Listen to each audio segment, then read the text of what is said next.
Welcome to today's meeting of the GLA Oversight Committee.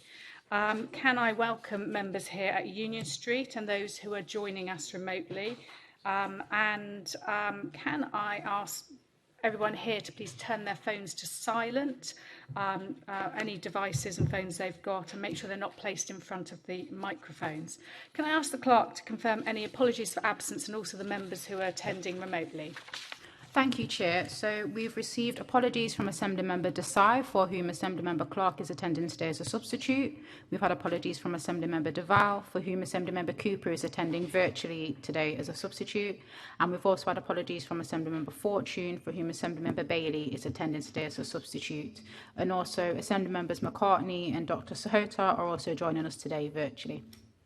Lovely, thank you very much indeed. Declarations of interest, can we note the list of offices held by Assembly members? And can I ask if members have any other disclosable pecuniary interests in items on the agenda today? Noted. Noted, thank you very much. Item 3, summary list of actions. Can we note the completed and ongoing actions arising from previous meetings of the Oversight Committee?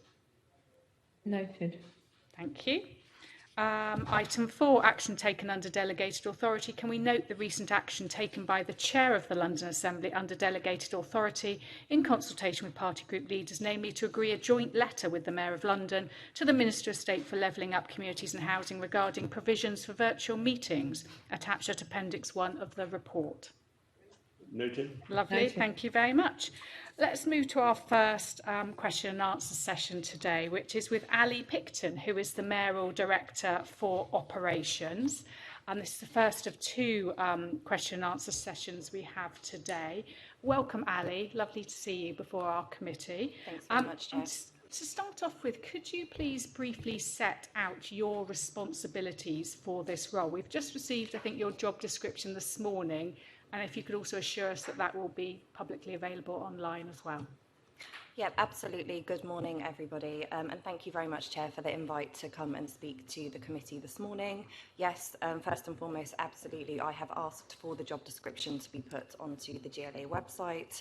And I'm happy that you've had a chance to look at that this morning. So in answer to your question, I'm here obviously today to talk about my roles and responsibilities. And first and foremost, my role is to plan and lead the activities and processes that ensure the effective use of the Mayor's time and the efficient conduct of the Mayor's business.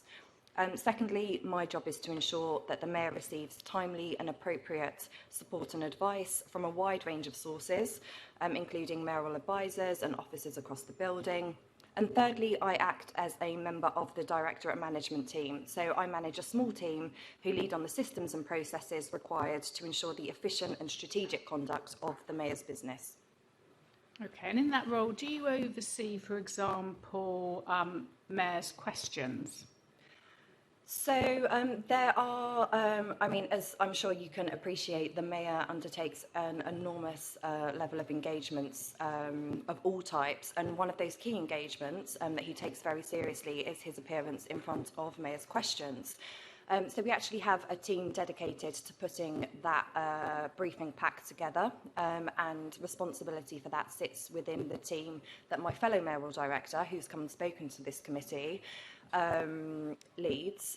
So whilst the actual responsibility of putting the pack together doesn't sit with my team per se, all briefing materials to the Mayor, no matter what event that they're being prepared for, will go through my team on their way to the Mayor, absolutely.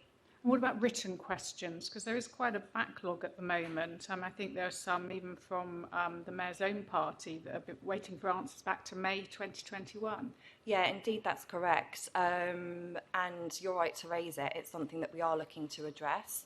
What I would say is that when Assembly members ask questions, we have a choice. You know, we can either answer those as quickly as possible, or we can take the time and the effort to prepare thorough and complete and accurate answers so that the members get a thorough and accurate response to their questions. Now, when those questions come in, obviously we've got a huge wealth of expertise throughout the building, and we've made a conscious decision that we want to make sure that the answers that you get are thorough, accurate and well considered, and for that reason it does sometimes take a little longer than we would like, but we absolutely endeavour to get responses as quickly as possible. Okay, and sometimes when we have chased up it, we're told it's the sign-off process, which presumably would sit under you. So what are you doing to improve that system? Well, again, I think it's a very fair consideration to raise. I would say that the amount of effort that goes into preparing answers for these questions, as I've said, is really quite extensive. And part of my role is to ensure that when the answers come up to sign off, that everybody who ought to have been considered or consulted in putting those responses together has had their chance to input. So sometimes that can mean that things take a little bit longer. Obviously, part of my role, which I really enjoy, is that I get to work with all parts of the building, and whether it's the functional bodies and lots of external stakeholders. So I would say that there are occasions when answers come up that we do question them and say, well, actually, have you thought about this? Have you spoken to this person? And then that requires kind of an extra period of time where that information is sought, which can mean that, I guess, as you're referring to, the sign-off process can take a little longer. But as I say, we endeavour to answer the huge volume of questions that we have, and rightly so, just as quickly as we can.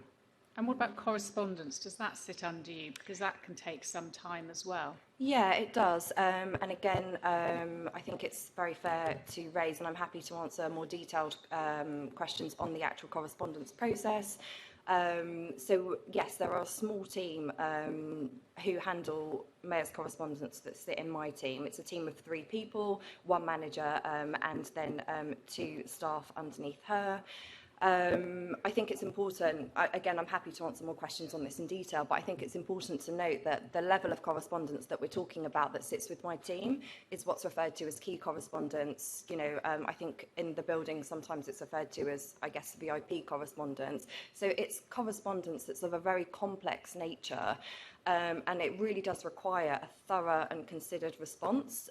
Some of the correspondence that we're talking about, and again, happy to answer more questions on this, is in response to, for example, Londoners who may have suffered a trauma, bereaved families who write to us, and I'm sure that the committee would agree that it's really important that we handle those issues both as quickly as possible, but also in a time-sensitive manner, but also giving them the full consideration and the very delicate handling that those issues deserve. So I think that's the reason why quite often, as I say, we have a 20-day standard window in which we endeavour to reply to all correspondence, but some of that correspondence, the nature of it can be so complex, it can take a little bit longer. Yeah, I think I've certainly been finding it's taking more like 7 weeks on some of my letters, so it'd be great to hear more on that. But I've seen two members... I'm sorry, Chair, just on that to say, I'm sorry to hear that. That is an unacceptable period of time.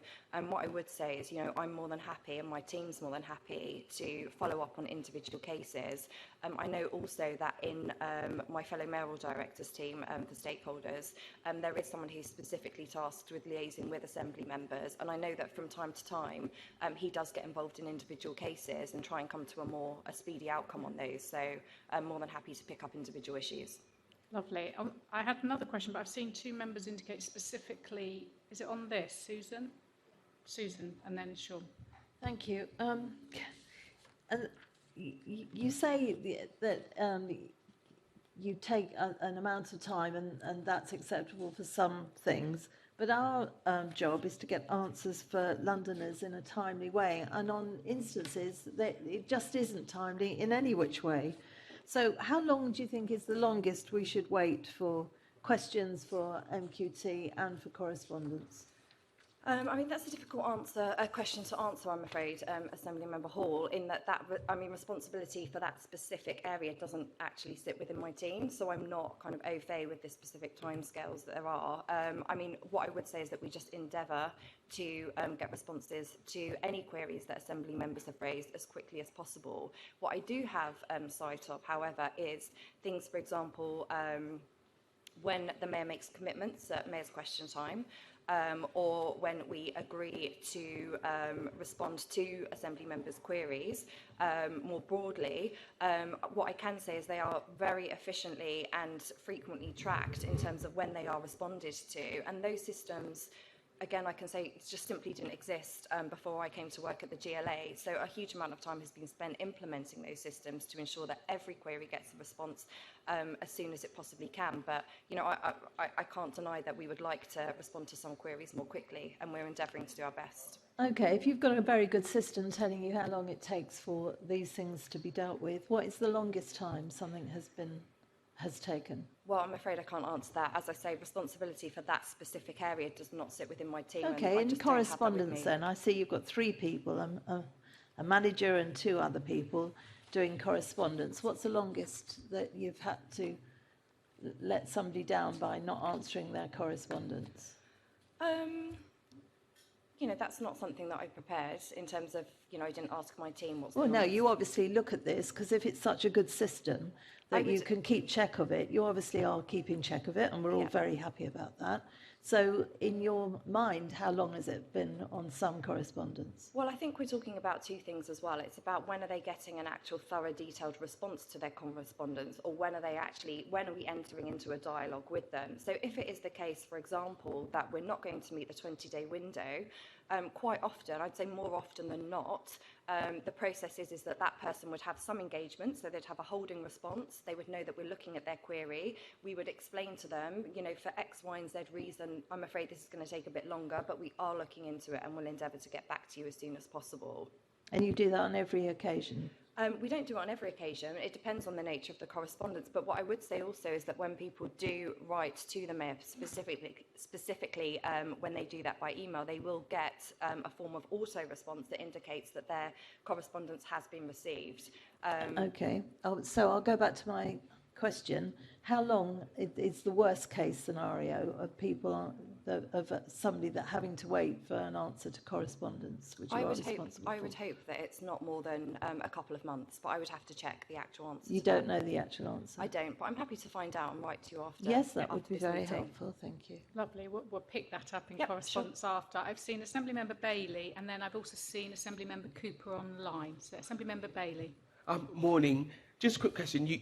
You say you're part of the sign-off system and the level of correspondence you have to come back. Has the level of correspondence been consistently high? Yes, and we actually saw quite a significant raise when the Mayor was first elected in 2016, which I think is just by virtue of the fact, I mean, I think we obviously did some work into why this was the case. You know, it's the new Mayor, public awareness of, you know, somebody who's recently been elected is much higher. People decide that they're going to, you know, voice their views to the Mayor, which we absolutely welcome. And I know the Mayor feels very strongly that anybody who takes the time to contact him, whether that's by letter, email, any kind of correspondence, absolutely deserves a response, and we endeavour to provide that. So yes, we saw a very high spike when the Mayor was first elected. Since then, it has been sustained at that level. We see peaks and troughs in response to particular events, which can generate a huge amount of correspondence. But on a you know, I'd say on average, we saw a peak and it has remained high since. If that's the case, and the Mayor believes that everybody should be answered, why is your team not bigger?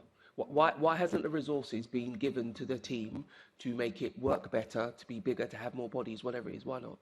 Yeah, it's a very good question, Assemblymember Bailey. And what I would say is in term 1, we did actually expand the size of the team. So when the Mayor was first elected, the team was 2 members of staff, so 1 senior, 1 more junior. That team is now 1 more senior, 2 more junior, and I believe that change happened approximately 2 years into the first term to deal with exactly the issue that But according to you, that still isn't enough. You're unable to say how long the longest person has to wait. You're definitely saying the level of correspondence is high. We all know that people like a quick response. That's part of dealing with things delicately, as you said. And we also know that the Mayor has not been afraid of taking on staff members. So why, in this, as you've termed, very important piece of work, has your team not become bigger? Because surely that would be the biggest step you could make to increase your efficiency. Yeah, I think it's an excellent point, and it's definitely one that we've considered. What I would say is that whilst we have a correspondence team, which is 3 members of staff, one of my senior team is responsible for overseeing that area of the team, and they obviously have a part to play in assisting with correspondence. We also, you know, the team of three are not the only people who deal with correspondence in this building. We have an entire public liaison unit, for example, and I know that their staffing has changed in order to respond to the amount of queries that we are now getting. We also have, for an example, something that a programme that's really important to me personally. I'm really pleased that in the first term we had the first ever Mayor's Office apprentice come and help us, or be recruited to come and help our team. We currently have another Mayor's Office apprentice. So, for example, part of their role is responding to those times where we do have peaks in correspondence.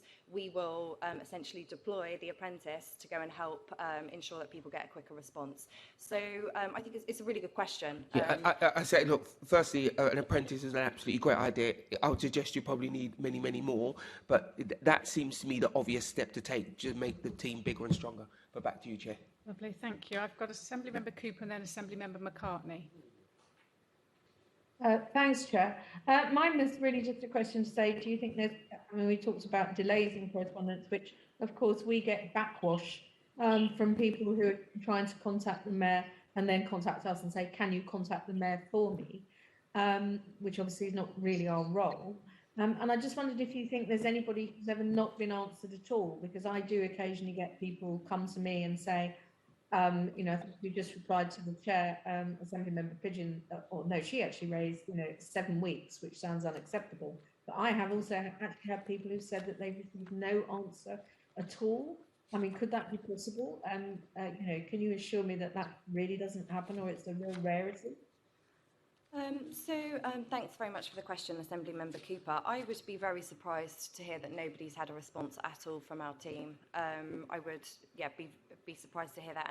And in answer to your query about people asking Assembly members for responses on behalf of the Mayor, again, you know, I extend that invite for Assembly members to either contact me or the lead senior advisor in the Mayor's stakeholder team, who I know has close contact with Assembly members, who'd be happy to follow up on those issues. I mean, the one instance that I would say in which people do not get a response is, you know, as I'm sure, unfortunately, people around in this room or many other politicians get, is anybody who writes to the Mayor where, you know, the content of their correspondence is, you know, offensive, inappropriate, threatening, contains, you know, messages of hate.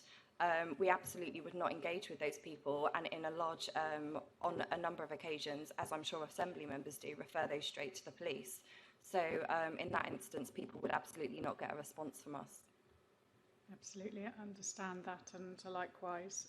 Yeah, and I think just one thing, if I can add, Assembly to Chair, and also Assembly Member Cooper, is that, you know, I would like to pay tribute to the people that have to deal with this correspondence, you know, in our public liaison unit, and also in my own team, because they really do see some stuff that is shocking and frankly disgraceful.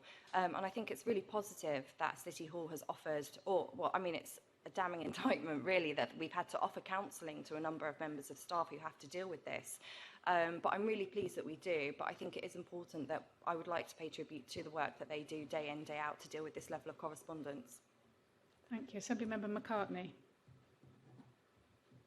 Thank you, Chair. My question has actually been answered. I just thought there was some confusion as to which correspondence team Ms Picton was actually responsible for. Okay, lovely, thank you. I wanted to also ask you, Ali, how your position determines and influences agenda setting, policy and strategy, because at the moment it sounds quite administrative, but I'm sure it's a lot more than that. So could you outline that, please? Yeah, absolutely. So the Mayor of London's remit is extremely broad, and running a city is incredibly complex. Assembly members, you'll know that from your own positions. You don't need me to tell you that. From keeping Londoners safe to getting the economy back on its feet to delivering a Green New Deal and building more homes, my position is very much ensure that when determining policy and strategy, all relevant views are conveyed to the Mayor to enable him to make the decisions to deliver for Londoners. So the Assembly will know that we have in this term created a Mayor's Policy and Development Unit, which leads on policy implementation. Agenda setting and strategy, as you've asked about, Chair, is more collaborative with the Chief of Staff, the Deputy Chief of Staff, the Mayoral Directors and the Deputy Mayors all working together. And my role in that is very much to manage and prioritise what is a constant flow of information to the Mayor, and where relevant, determine to ensure that the Mayor's views are conveyed when determining policy and strategy. Okay, and there's a tight team around the Mayor. You put suggestions in discussions. Who ultimately has the final say? Is it you? Is it the Chief of Staff? It's the Mayor of London. It's the Mayor. And Absolutely. do you have a lot of access to the Mayor, or is it restricted in any way? No, what I would say is something that has changed, in this term, or something, that works better is, as a Mayor's Office team, I would say we've never worked more collaboratively. And I don't mean in terms of people I've alluded to, for example, the Chief of Staff, Deputy Chief of Staff, Mayoral Directors and Deputy Mayors, but also our teams. I'm really proud and pleased that we have a team that represents our city, whether in terms of background, class, gender, ethnicity.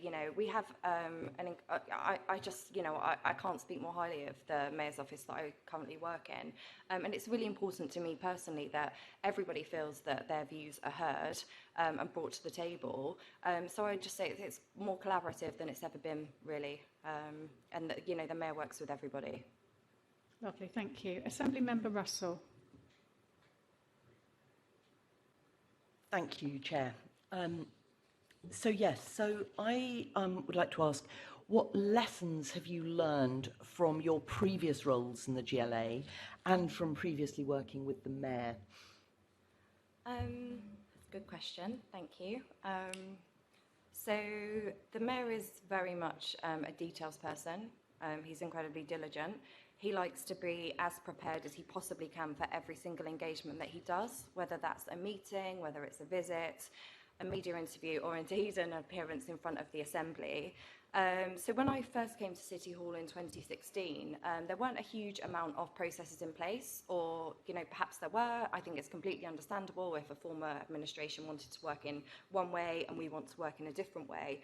So in terms of developing processes for the ones in order for me to do my job, so how we manage asks for the Mayor's time or how the Mayor is briefed. A substantial amount of time in that first term was taken to develop and implement those processes. I'm sure Assembly members may know that for the first term I worked as Head of Office to the Mayor, so I was heavily involved in this. Through that I got to know the building and its rhythms. So one of the lessons I've learnt is how important it is to get those processes right. I know that may sound like a very, uninteresting answer, but I can't emphasise how important it is. And for me, it's actually been one of the best parts of the job. As I've already said, I'm really lucky in that I get to work with every part of the building, and there are some truly brilliant people that work here in City Hall. In terms of other lessons, one thing I would say is that I've learnt is just how unpredictable events can be.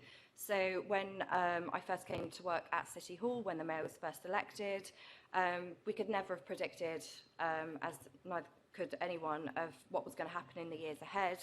From Brexit to the terror attacks, the Grenfell Tower fire, to a global pandemic, you just can't predict what you're going to have to handle. And throughout all of this, the Mayor has clearly had a key role to play. The responsibility on him as the voice and champion for London is just on a whole new level, and it really has involved a huge amount of work, often with high stakes and needing a very quick turnaround, and that cuts across communication, stakeholders, and clearly operationally. So what I would say is that I have learnt through experience a lot about how to operate under quite extreme levels of pressure, when you really are under pressure to deliver. And whilst that has been testing at times, that has been an invaluable learning experience. Thank you. And what do you think will be the main challenges for your role in this second mayoral term, and how do you plan to address them? I mean, you've talked a bit about the kind of the pressure and all the correspondence, but so just even more broadly than that, what are the main challenges? Yeah, absolutely. There is one huge challenge that we're facing in this term, which is recovery from the pandemic. You know, whether it's culture, tourism, hospitality, Assembly members will know that industries across our city have just been absolutely decimated. So the London Recovery Board, which the Mayor's brought together, is doing fantastic work, and I know that the Mayor's Deputy Chief of Staff has come and spoken to the Assembly on a number of occasions about the work they're undertaking and the 9 missions that they're working towards.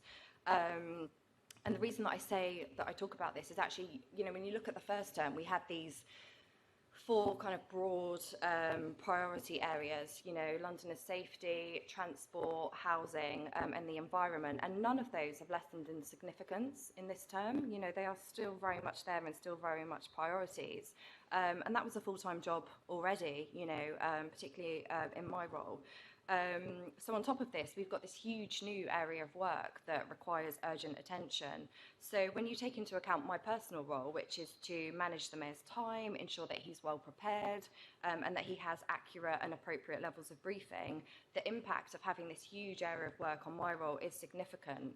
I mean, perhaps I can give an example of that. So this afternoon, the Mayor is meeting with his COVID Business Forum, which is a group of business leaders that he has set up throughout the pandemic to take advice from in terms of our response to London's recovery and how it's affecting businesses. And that's a wide range of stakeholders involved in that forum. On Thursday, he'll have his regular meeting with the NHS, with OHID, with we often invite people from the UK Health and Security Agency and the Department of Health for that meeting. That's a regular meeting that's been happening since the pandemic, where the Mayor will be briefed on the current coronavirus situation, also things like vaccination, testing, any particular issues that may come up. And he also meets regularly with a group of London leaders. So that's cross-party leaders, council leaders, London councils, again, other agencies, for example, the Met, the City of London are all invited to that meeting. So this is just in 1 week. This is one example of how, you know, prior to the pandemic, none of that time or level of briefing was needed for the Mayor. But this is, you know, it's a key area that he absolutely has to stay on top of. And my role is, you know, as well as making sure that he is as prepared as possible for those meetings and that there is the time available for him to do them, is also to ensure that we are still focusing on those other priorities, which have in no way become any less important, either to this administration or certainly to Londoners. So I would say recovery from the pandemic is probably the biggest challenge that we have for this term, absolutely. Thank you. And yeah, good to hear all that much detail. Thank you, Chair. Lovely, thank you. Assembly Member Clark. Thank you, Chair. Morning, Ali. What are your objectives for this term in office? And what do you need to achieve for your work to be considered a success by the Mayor and this committee? Okay, so in terms of my personal objectives, I guess I'd start by saying first and foremost, if it doesn't come across already, you know, I really enjoy my job. It's an absolute privilege to work for the GLA. As someone who was born here and grew up here, you know, I love this city. Whilst, of course, you know, I'm here to do a job, I very much enjoy it and enjoy working with my team. So it is my job to advise the Mayor on submissions, correspondence, briefings, speeches on a whole wide range of topics and ensure that all of those materials meet the Mayor's expectations, which, you know, are high. Part of my job is also to provide answers and further information from colleagues as required by the Mayor. So I take a great deal of pride in ensuring that everything is accurate, everything's fit for purpose, and the Mayor has everything that he needs in order to do his job and deliver for Londoners. Part of my job is also to work with the Mayor's Chief of Staff and the Deputy Chief of Staff to establish a working environment across the Mayor's office that promotes the Mayor's ethos and vision. Having worked in both the first and second term, of this administration, I can say, and we've spoken about it already, that as a team, we really do work closely together and collaboratively. My job is to ensure that the Mayor receives timely support and advice from a whole wide range of sources, and it's really important to me that this doesn't happen in a number of different silos, and that everybody is speaking to each other, will come to, have some discussions, come to some conclusions, and then collectively we will present that advice to the Mayor of London. So that, to me, is very important, and that everybody feels like they have a chance to be listened to and contribute. I am sure you've asked about how's your work considered success by the committee. I mean, much of my work is operational, as we've already touched on. I can always pull together statistics and things like how many engagements the Mayor undertakes, how many letters he has written, how many briefings he's been given. But I would say more broadly, it's really important for me that I keep a close eye on whether the Mayor's time is spent reflecting what Londoners' priorities are. And I do keep a very close eye on that, absolutely. Thank you so much. And yeah, it does come across how much you're enjoying it, and I agree. It's a huge privilege to work here. So the new structure for the Mayor's office was presented at this committee in May 2021. What benefits have you seen from the new structure? So as we've touched on already this morning, this is an extremely challenging period for our city, and in order to deliver for Londoners, we have made, or in my own team, there have been some small amendments to the structure of our team to ensure the efficient use of the Mayor's time and the effective conduct of his business. So during the first term, lead responsibility for mayoral operations more broadly was apportioned between both what was the private office and the correspondence team, but also the previous mayoral director for external affairs. This term, we've brought all that together into one single streamlined operations team. And yeah, we have absolutely seen the benefits of that, I think. Thank you, Chair. Okay, Ali, you were talking about, the complexity of your job and the high pressure, high demand, and that the Mayor has very high standards in terms of what he expects in terms of briefings. Do you ever not meet his requirements in terms of you miss a deadline to provide something, or it's not got the information in the briefing that the Mayor really needs? What I would say is that, the Mayor has a huge volume of engagements every week. So, in terms of, I actually did ask colleagues to just pull together an example. So, for example, in an average year, he'll have over 1,300 diary commitments. That will include over 300 events and visits, over 260 external meetings, 35 planning meetings, for example, around 25 appearances in the chamber or in front of the assembly, and 25 board meetings, the vast majority of which he chairs. So in terms of, he will need a briefing of sorts for every single one of those engagements. So I would say that on average, my team probably handles around 25 to 30 briefings a week. And I've already spoken about how important it is to me that we provide as much detail that is accurate from a wide range of sources as possible. And what I would say in answer to your question is the Mayor will do as much preparation as time allows. So, if, for example, we have people's question time this Thursday, he will prepare and he will ask further questions, and he will want to be as fully prepared as possible to answer anything that Londoners might want to ask him until 7 p.m. on Thursday evening. If people's question time was somewhat delayed 2 days and ended up happening on Saturday evening, which I'm sure Assembly members would be thrilled about, he would be preparing until 7 p.m. on Saturday evening. So it's really just, it's that constant management of information and ensuring that he is as prepped as he possibly can be. But I wouldn't say there are any instances where he feels like he hasn't been adequately briefed. No. No, it's working for someone so demanding, as you suggest, that, there may be times where somebody just doesn't think of a certain angle, but he will ask for information on that. So I'm just trying to get my head around that. Thank you. Assemblymember Hall.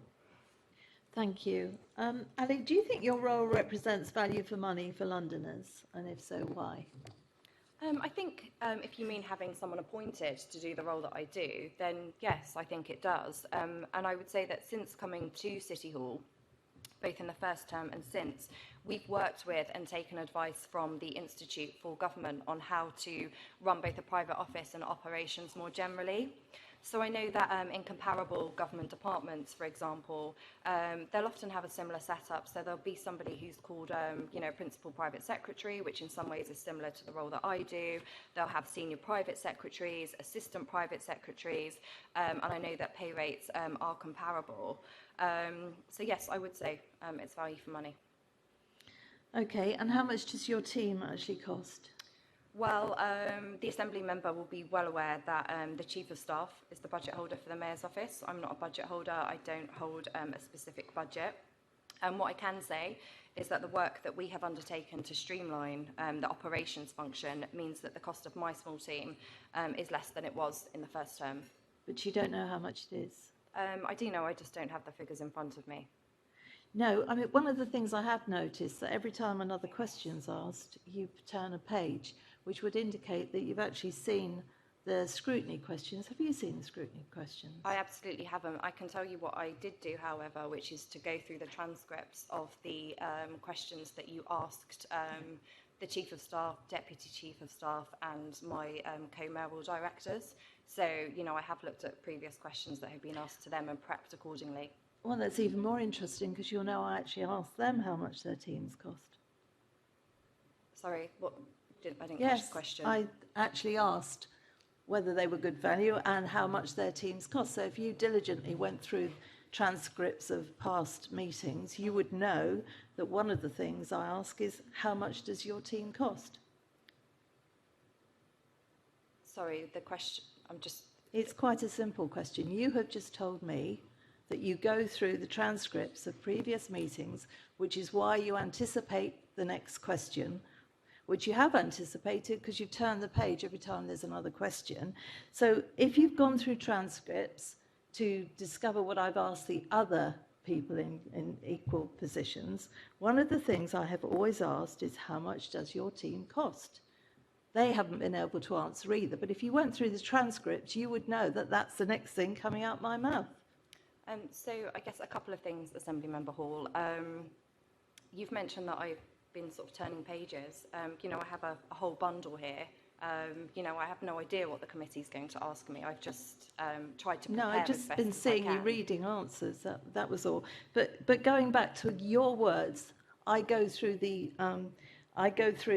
past papers diligently.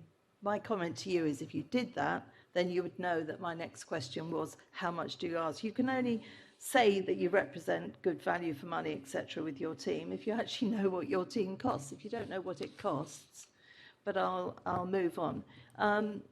You say you prepared the mayor thoroughly, and he is. And does he get sight of any of the scrutiny questions? In terms of, sorry, I'm not sure what you mean. It's quite a simple question. If he comes in front of budget and performance, does he have sight of any of the questions first? I don't believe so, no. Okay. Well, I certainly don't have sight of them, so I'm not sure how the mayor would. But okay, no. Going back to your job, have you met with London Assembly members of all parties since the election? No, I haven't. I'd be very happy to, but I have not done that since the election. Okay, because you did in one of your lead-ups talk about meeting lots of people and talking to lots of people. I'm surprised. I certainly don't think you have with the Conservative group. I certainly haven't spoken to you. Will you and the mayoral operations team be permanently based at the Crystal? Yes. Definitely? Yes. Okay, and since the election, have you been predominantly working from home or in the office with the mayor? I think the nature of the role that I undertake and the nature that my team undertakes is that we are very much in the office where necessary. I mean, obviously we have paid respect to the rules throughout the pandemic, and where we have been able to work from home, we have, but I would say that we have very much been one of the teams that has been based more in the office, certainly compared to others. Yeah, I can see how that's necessary. On just a very quick separate note, I'm appalled as you are that some of the letters that come into the mayor are abusive in that way, and I would imagine that will go for every single assembly member. I think it's an absolute disgrace if they're, as you say, which I have no reason to believe they're not. Thank you, Chair. I've got a long list of members who want to come in. So I've got Assemblymember Bailey. Did you still want to come in? No, you're done. Assemblymember Ahmed. And then I've got Assemblymember Prince and Assemblymember Best. Chair, thank you, but my question's been answered. Lovely, thank you. Assemblymember Prince. Thank you. Just a quick one, Ali. Previously, Assemblymember Hall asked if you'd be based at the Crystal. Are there other locations at which you will also have access to desks or bases? It's not my understanding that that is the plan. We will be very much based at the Crystal. The Mayor has an office at the Crystal. Like many of the Assembly members, you know, we've already been there several times for a number of engagements, including Mayor's Question Time. I think the one thing that I would say is that it's really important to the Mayor, and always has been, that he is out and about meeting with Londoners. So he does, you know, a series of visits every week. So he is quite often out and about for events, but very much so his base will be at the Crystal. Right. And will you have other bases in Central? It's not my understanding that that's the plan. Interesting, thank you. Assemblymember Best. Thanks, Chair. Morning, Ali. I just wondered, obviously managing the Mayor's diary, I'm sure he gets a lot of invitations. So how do you field those? I'm sure you can't take every request to the Mayor. So what is kind of the criteria by which you accept and reject invitations? So thank you for the question. Yeah, you're absolutely right. We do receive several hundred invitations over the course of a week. You know, my role is, as we've spoken about, to plan and lead the processes that ensure the effective use of the Mayor's time. So that means gathering all the necessary information, ensuring it's accurate and relevant, and presenting it to him in order for him to make a decision. Now, as you've alluded to, that would just be simply unmanageable if we were to do that with every invite that comes to him. We are very reliant on respective teams across the building.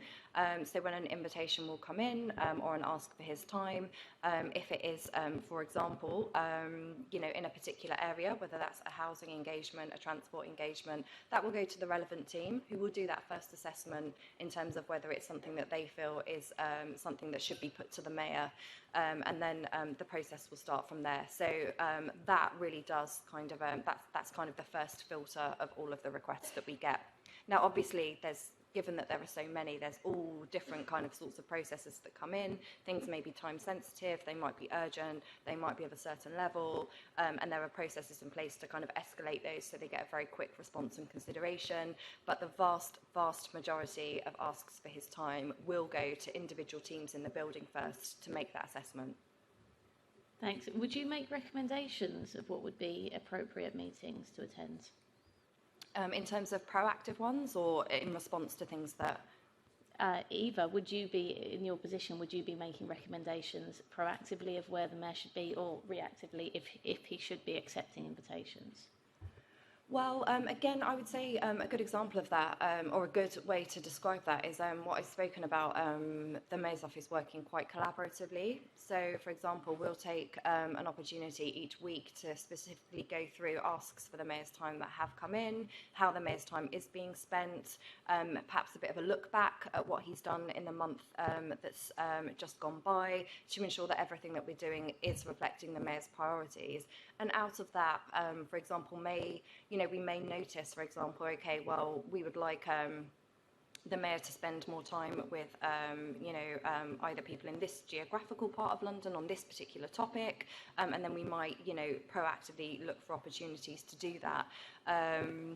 It's very much a collaborative endeavour, and a lot of that, of course, will come from the Mayor himself. Thanks, Ali. In that collaborative endeavour, would you be comfortable recommending to the Mayor that perhaps he should meet with TfL business tenants who are really struggling at the moment? Sorry. Thank you to the Assembly member for asking the question. I was actually really pleased that Guardians of the Arches, came along to that that last public meeting. As the Assembly member will know, the Mayor's office and the Mayor himself have done a huge amount of work with them over the years, and we have that already pre-existing relationship with them. So if Guardians of the Arches, do want to request a meeting with the Mayor, I know they meet with senior members of our team regularly, and they absolutely know the avenues in which they can do that. So. Sorry, just to make clear, Ali, so you would recommend he should meet with them? Well, first and foremost, in my current role, I would take advice from the senior officials that hold that relationship with Guardians of the Arches. That would be my first step. Would you take that away then, perhaps? Very happy to, yeah. Thank you. And just finally, one last question on the fact in the public affairs team and the comms team, you've got 16 people essentially, and in the direction under your team of operations, which is actually key to delivering, for Londoners on correspondence, on questions, you've got 9. Do you think that's a fair split? Or do you think, as I think Assembly Member Bailey was alluding to earlier, your team could do with being slightly larger to enable you to get those responses to people quicker? Thank you for the question. What I would say is that, there were, as I'm sure you can imagine, a number of discussions about how we wanted to structure the Mayor's office for this second term. I think it's worth reiterating that both myself and the other 2 mayoral directors work extremely closely together. So whilst we do have quite distinct responsibilities, which has been working very well, and we work very closely together, there are, of course, members in our own teams that work, collaboratively together. So, for example, if the mayor is doing a visit, we will have, that is very much operations-led. However, there will be a member of the comms team there to deal with the press and to deal with media, for example. So it's, whilst the teams are split in the way that they are, that is for a reason, and it works quite efficiently, and at present, very happy with the way that it's working. I would say I think one thing that's come out is it's not working very well in terms of correspondence. A lot of people are unhappy, as Assembly Member Pigeon mentioned. So I think to reflect on the term, it's working well, perhaps, because the delays are clearly felt by a lot of people in the room. Yeah, lovely. Thank you. I don't see any other questions from members. So thank you very much, Ali, for your time this morning. We will follow up with a bit of information, some of the figures and stuff that we asked for earlier. But thank you so much for your time this morning. Members, should we just adjourn for a couple of minutes whilst we swap over our panels? Okay, so we're going to come back at 50. 50? What's the time now? 10:50, so 3 minutes.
Thank you all for that short adjournment. We have our next panel before us, and we're looking. Actually, I should have just on the last item, we should have noted the answers, and we'll follow up with correspondence. Is that okay, members? So, and delegate authority to me. Sorry, I forgot to do that bit as well, in consultation with the Deputy Chairman and Party Group Leads for any output from the meeting. Apologies, I was so keen to get on to our next session. I was overexcited, apologies there. Moving on to Workforce Report and our Q&A on the GLA Workforce Report. We have got the top team here today. We have got, let me do some introduction. We've got Mary Harpley, our Chief Officer, and she has brought with her Phil Graham, who is the Executive Director for Good Growth. Welcome. We've got Niran Mothada, who is our Executive Director for Strategy and Communications. David Galley, Executive Director for Resources. Welcome. We've got Joanna Davidson, who is our Interim Director for Communities and Skills. Welcome, Joanna. We've got Raj Bhamber, who hasn't got the title here. Where is it? Up here, sorry. Interim Assistant Director for HR and Organisational Development. Welcome along today. Rickardo, Hyatt, who's the Executive Director for Housing and Land, and Helen, Ewen, who's our Executive Director for the Assembly Secretariat. So we have, en masse, the top team. Some of our questions we may ask you, Mary, and you may want to filter out, but I realise this is a corporate responsibility. Are there any opening few words you want to give, Mary, or do you want to move straight to questions? Happy to move straight to questions, Chair. Lovely, thank you. Well, I'm going to kick off, and I'm going to, starting off looking at headcount, hours and turnover. And I'd like to ask Mary, why have staff numbers fallen, but full-time equivalents have increased?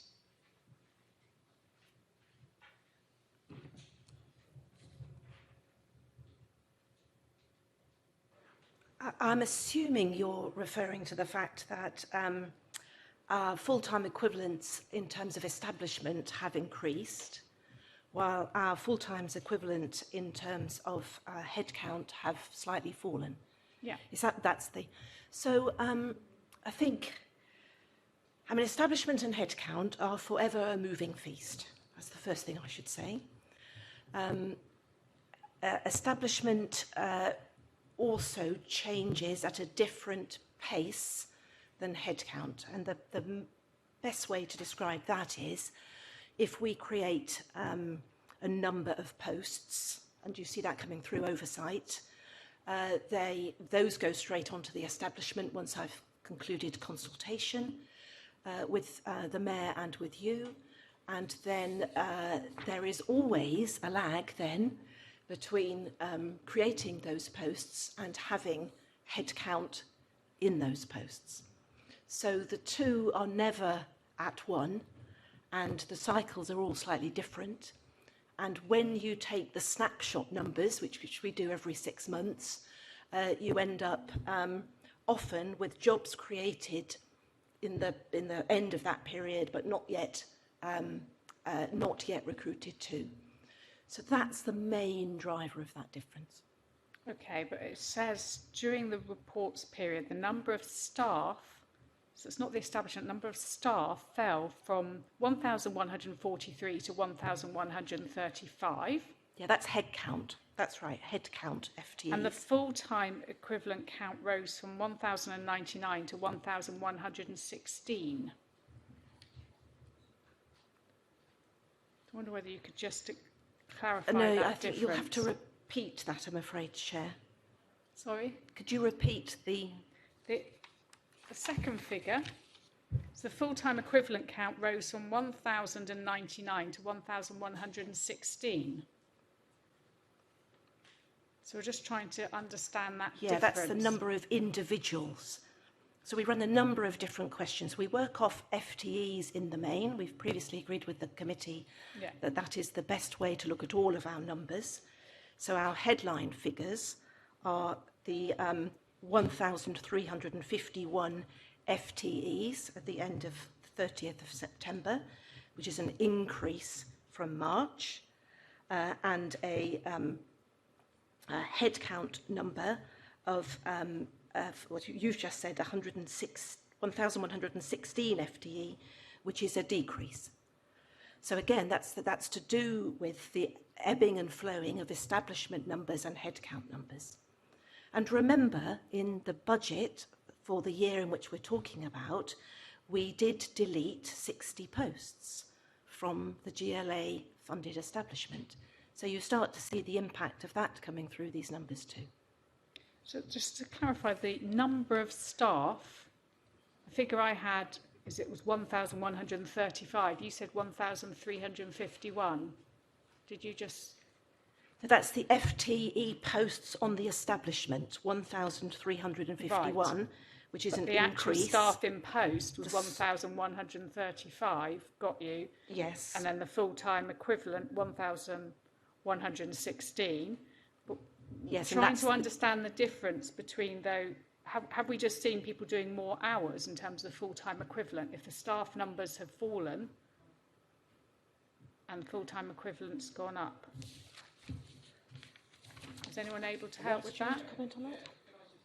Can I just ask No, Raj? no, I'm attempting myself, Assembly Member Prince. I'm not able to ask a question.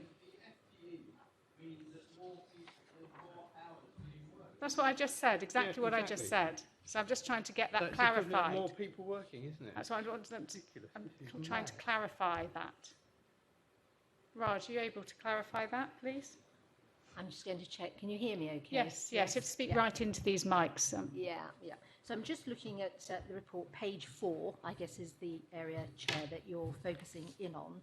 And we're really focusing on the last 3 blocks, i.e. not the first block. So block 2, we have in March posts that have been established, 1321, which grew by 30 to 1351.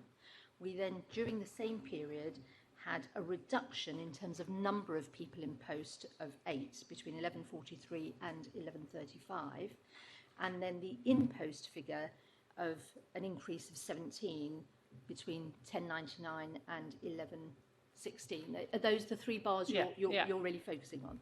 So I think, as Mary has described, there's a lag between establishing a post and having people in post, if you like, appointed in one way, shape or form, which is the -8. And then in terms of the increase, that could relate because it's FTE as opposed to number of staff, which are heads. We've actually got a growth. So probably what we've had is a change, I suspect, and I'd need to work through the detail of it, a change in terms of whole-time equivalents occupying a post, and part-time individuals might explain some of that.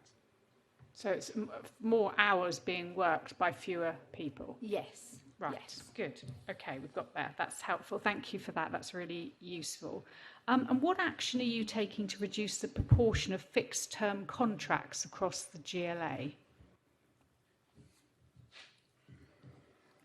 So was the question what action? Yes, so sorry. What action? No, the acoustics here aren't great, are they? What action? I don't think there is much more action to take to reduce the number of fixed-term posts. It's now at 13% of total FTEs. When I joined 3 years ago, it was at 24%. 24% was way too high. 13%, in my view, and I think colleagues would support me in this, is now just about right. It's never going to get to 0. I don't think it would be 0 in any organisation, but it certainly is not going to be 0 in this organisation, where we have a number of staff on fixed-term contracts for fixed-term finite programmes.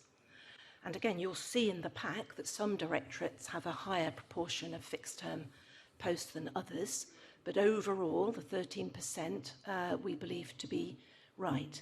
24% was absolutely wrong. We had too many people who were, in effect, in permanent roles, who were living in the world of fixed-term posts and contracts. Those were reasons to do with my predecessors, nothing to do with me. I've come in and said, actually, we need to get this in a better position. And I think 13%, and it'll flex a little Chair. It's not going to say it's 13% forever. It'll probably flex between about 13 and 15%, I would imagine. But I'm not planning to take any more action to change that. Our percentages in the future will be driven by the programmes that we have and the staffing arrangements for those. And a number of them will continue to be funded only for a fixed term, and that will drive the need for fixed term staff. Okay, but on the GLA's recruitment pages at the moment, there are 36 job adverts. At least 13 are for fixed term posts. Some others are ambiguous. So that's what, at least 39% of current jobs being advertised are fixed term. Does that feel right, given, you know, you've tried to get the numbers down, you've got them down to 13%?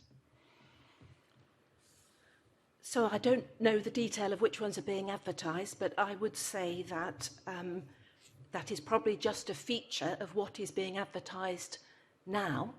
I don't see that as being a reflection of the number of fixed-term posts as a whole. We work very hard now to make sure that the only fixed-term posts that we have are those that are legitimately fixed-term.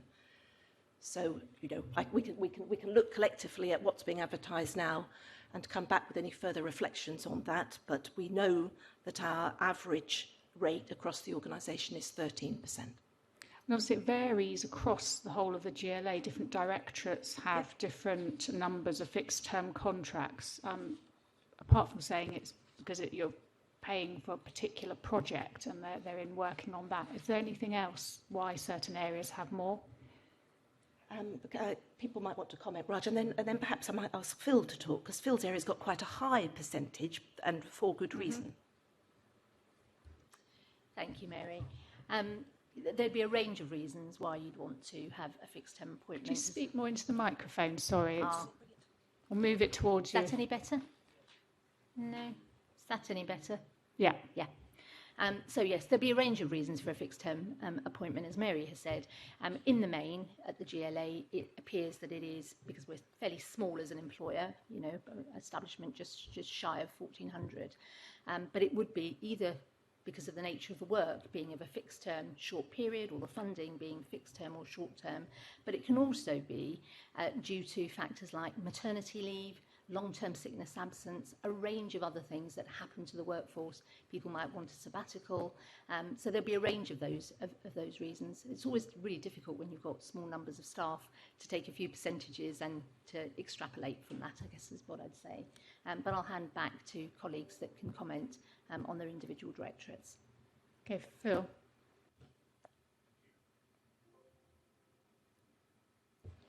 Thank you. I certainly on my side, and I think this will be true to some degree in other areas as well, I think there are two reasons at the moment why we are still having to recruit reasonably large numbers of posts on a fixed-term basis, though it's still, I would say, well below the 24% Mary was talking about. One of those is that these posts are to deliver external funding programs that have a finite lifespan. So, for example, we have 4 posts out at the moment in our environment team to deliver the £13 million grant programme that we've been funded by government to deliver in terms of warmer homes.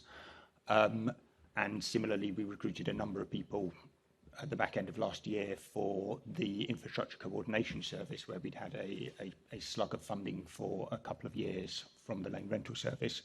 So that's probably the predominant reason. The second reason is that, as we've discussed in this committee previously, Chair, there is considerable uncertainty at the moment about the future of funding European funding streams and funding for local economic partnerships. So where there are posts at the moment that are funded through that route that become vacant, we are filling them on a fixed term basis to avoid finding ourselves in a position where we have taken people on for a permanent role that we can subsequently not fund if the funding position changes. So certainly on my side, those are the two main reasons why there is still a number of fixed term posts being advertised and will continue to be. Okay, thank you. That makes sense. Let's move on to another area. Assembly Member Bailey. Thank you, Chair. Morning to you all. Mary, can I start with you? What is driving the increase in the number of agency workers?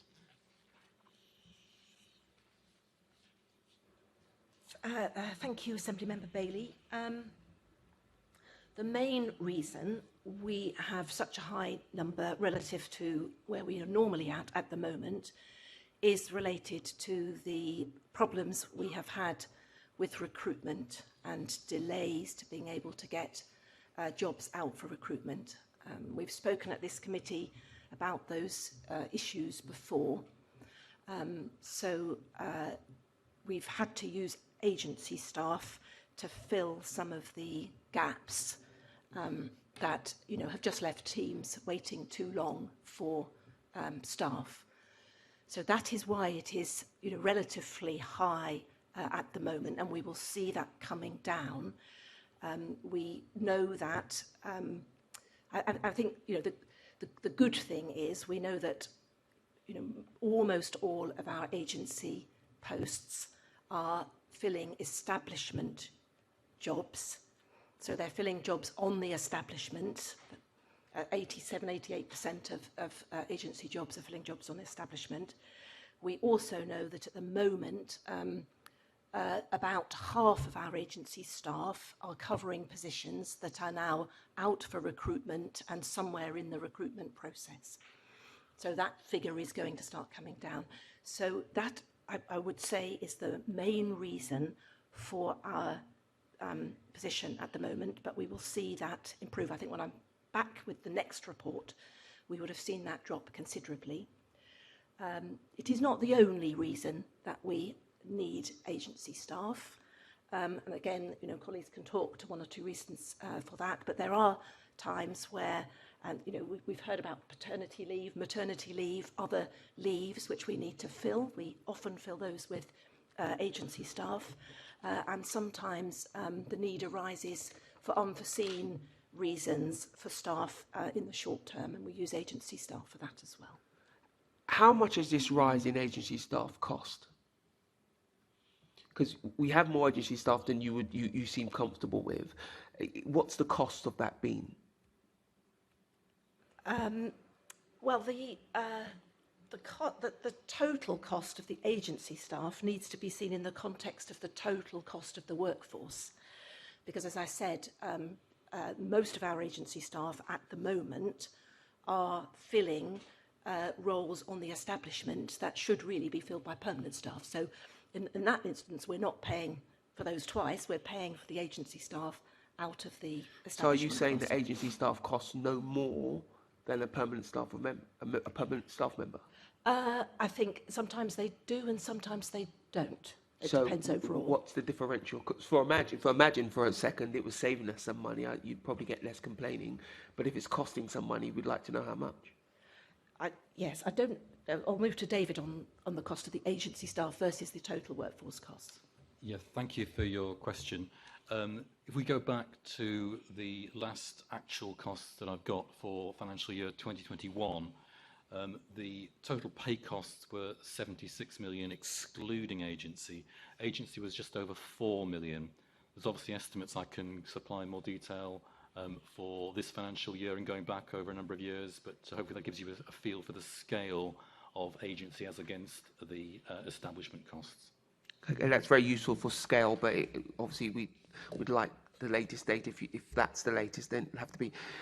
What is there any particular reason that we are failing to fill posts?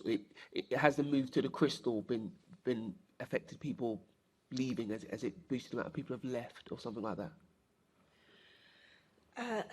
So the main reason that we've got this lag in recruitment that is driving the agency costs are because we got ourselves into a situation where we had a huge backlog of jobs to recruit to. That is the main driver of agency requirement at the moment. To your second question, Assemblymember Bailey, in terms of why are people leaving, which I think is a slightly different question. Yeah, we're going to come on to that actually. So okay, well, that's somebody else's questions coming up. So okay, so I'll leave that one, but I'll need to answer that one later. Yeah. Let me ask this: which departments require the most agency staff, and why?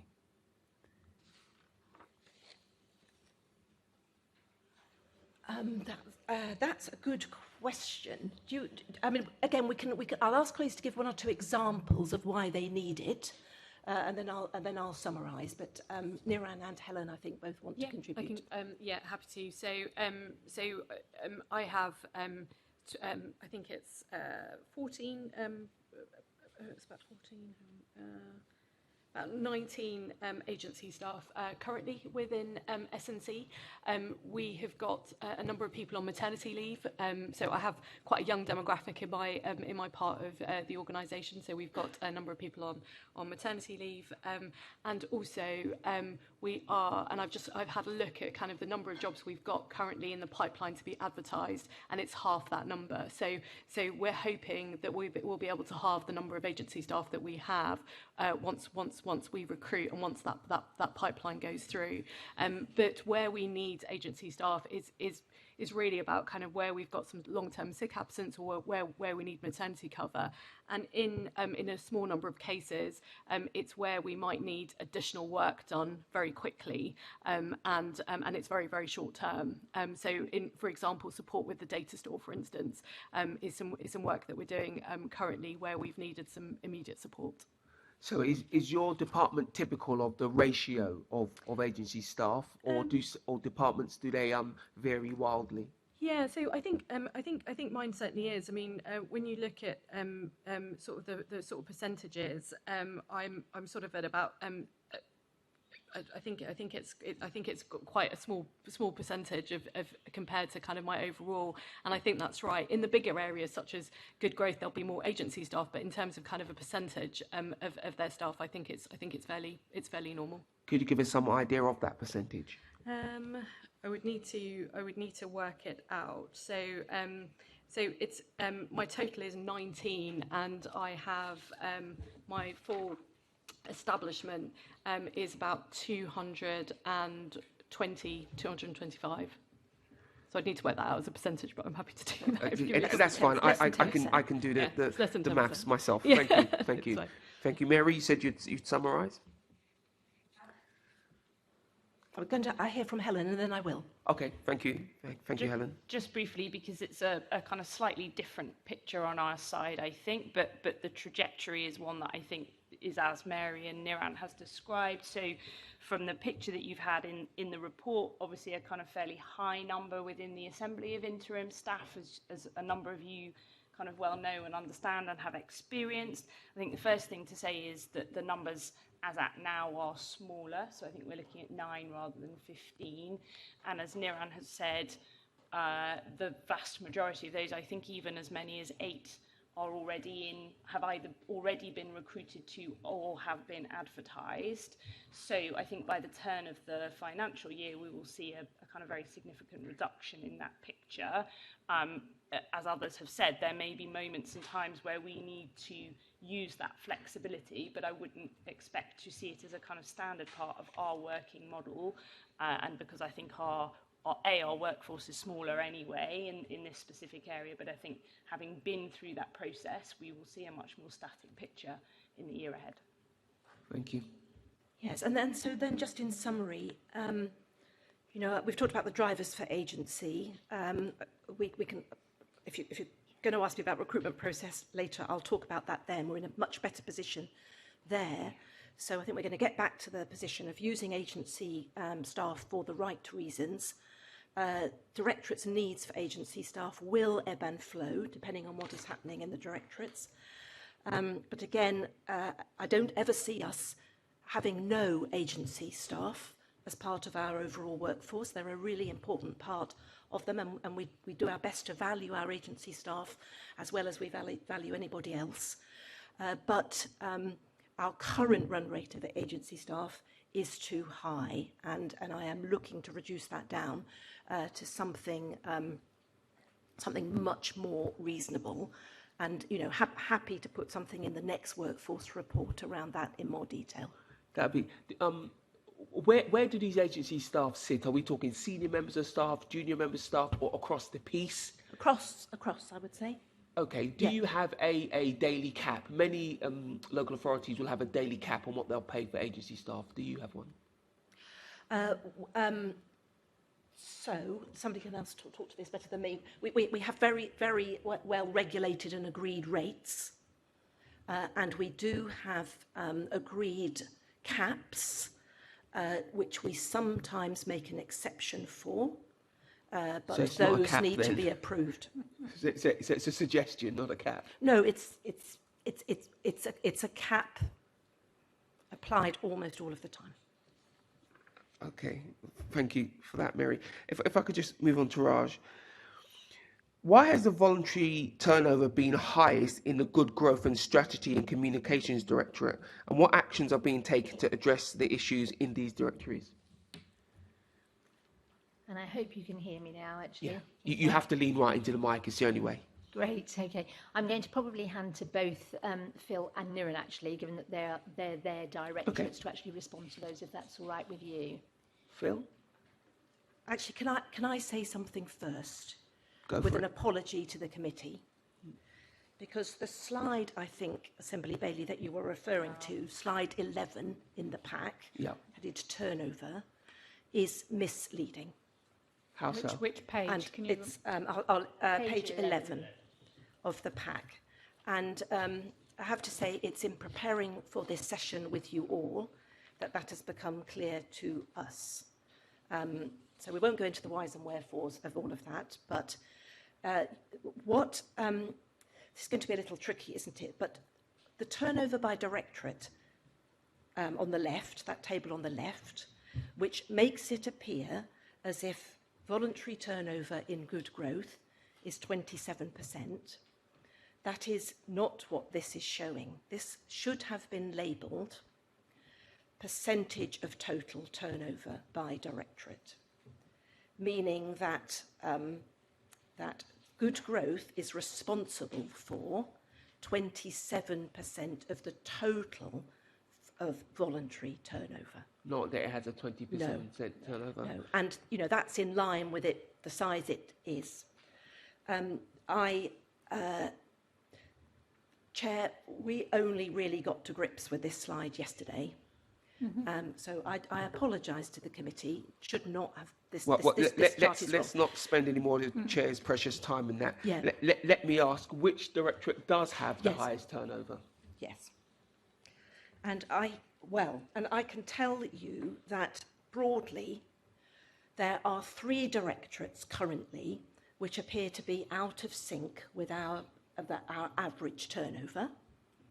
Those are my directorate, Chief Officer's Directorate, the Assembly Secretariat, and the Mayor's Office.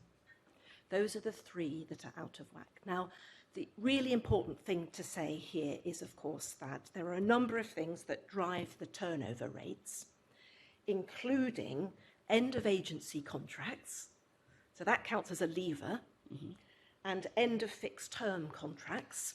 Those people count as levers as well, as levers from the organisation as well. And as we know from elsewhere in the pack, the Mayor's Office has a number of fixed term posts, and we know why some of those have changed in the last year. The Assembly Secretariat has been running a number of fixed term and agency posts for reasons you will know about. And in Chief Officers, I've had a number of agency posts boostering the recruitment team for reasons you know about. And we've also redesigned the executive support team, which has also meant we've had some churn in that team. So you're suggesting that the high use of fixed-term contracts and agency is driven these figures, and they will naturally come to an end. Please, if I put words in your mouth, stop me. Yeah. They will naturally come to an end because, of course, they have a finite time to run. And you're not concerned about the levels because of these 2 things. That's right. That's exactly right. I mean, our overall turnover of 13% compared to the public sector figure of 16% feels all right. We know, just to be clear, that the majority of our leavers are leaving because they are leaving voluntarily. They're mainly getting promotions, as we know. But we do keep an eye on are there any directorates that are out of whack in terms of that, and you were given the wrong message through this chart about which directorates those are, But when I look at which directorates those are, Assembly Secretariat, Chief Officers and Mayor's Office, I can see entirely what's driving those higher numbers. Thank you. Chair, could you just indulge me slightly? In the earlier questions, it looks like full-time equivalents, there are roles there, that number of people have increased. Are any of those roles going to become permanent? Because you have a reduction in headcount, but an increase in full-time equivalents. So is there any roles there that are equivalent, are going to become permanent, or are they just all going to disappear as well? I think those are driven mainly by a small number of people extending the hours that they work. Because we've had people, people who work part-time, half-time, who say, actually, can I do some extra hours? And we have some sort of constant movement in those hours that particularly part-time people work as they sort of flex time. And in fact, recently have responded to the need for us to have some people work more hours. So that's not about, those jobs won't become permanent. The creation of new permanent jobs is an entirely separate process. Okay. But it would suggest some need, is why I asked the question. It might suggest some need. You're right. Okay, are you finished? Right, is that working? Yes. Okay, I'm really struggling with this actually. The day job is a lot easier than coping with this. There'll always be, you can never be categoric about these things, can you? Because it might well be that somebody that takes on a fixed term role because of maternity leave, or because there then happens to be some restructuring or something, may well convert to being a permanent employee. So I don't know if that was what you were driving at. Are there fixed term post holders who may well end up occupying permanent roles in the future? They may well do. Yes, So I asked the question because there's a budgetary concern there. Which one is more efficient from a budgetary point of view is why I asked the question. Because if that's possible, turning them to full-time, start as early as possible will probably benefit them and the organisation. That's why I asked the question. But it's time to go back to the chair. Thank you. Lovely, thank you.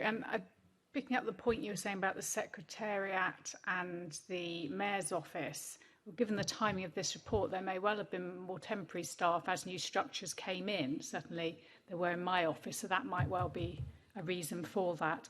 And perhaps you could look at how you could represent that data in future reports so that it's clearer. We will do. Thank you. Assembly Member Best. Thanks, Chair. Morning, team. Mary, to what extent are you concerned that 28% of staff who left the GLA during the reporting period said their primary reason for leaving was a lack of career development opportunities? I am concerned about that.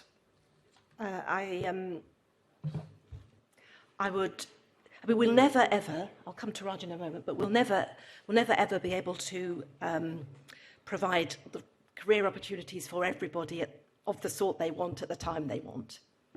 But what I really don't want to be doing is losing anybody from this organisation who we could have kept by doing something different. That's what I would say to that. But Raj will know more about how this stacks up more broadly. Thank you, Mary. So having been a Chief People Officer for just over 20 years of my career, you will see a correlation between turnover in organisations that are smaller in size, and I would regard this organisation as a small organisation with just 1,400 people and a certain number of jobs. And I actually, from a professional perspective, see that as a good thing, that the organisation is developing people to move on to promotions where they can't necessarily offer them in their own organisation but elsewhere. And it's encouraging to see that 18, again coming back to the report itself on page 12, 18 of the 38 respondents said that they would return to the GLA as an employer.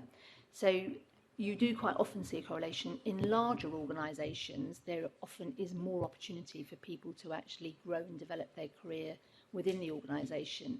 One of the pieces of work that we're trying to do across the GLA group is to start looking at how we can actually do that, and we can come back to that, I'm sure, at a future meeting. Thanks, Chair. So Mary, you say you're concerned by it, and Raj, you say that it's a good thing. So, I mean, slightly some confusion there. If it is a good thing, are we sure that these, what assurances do you have that there wasn't opportunities within the GLA that people had reached the highest plateau they could in this organisation and they had to leave? Is that something you factored into that answer?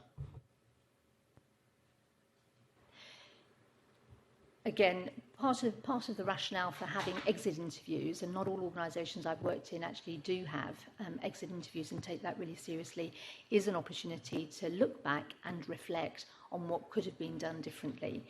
But in some cases, again, just because of the structure of the organisation, if you don't have somebody who's going to be naturally moving on, an individual in a role looking upwards, because that's usually what career development is. It can sometimes be horizontal across an organisation, but if they can't see that the post that's being occupied, which would be a natural next role for them, is going to become vacant very soon, quite often people will decide to do the right thing.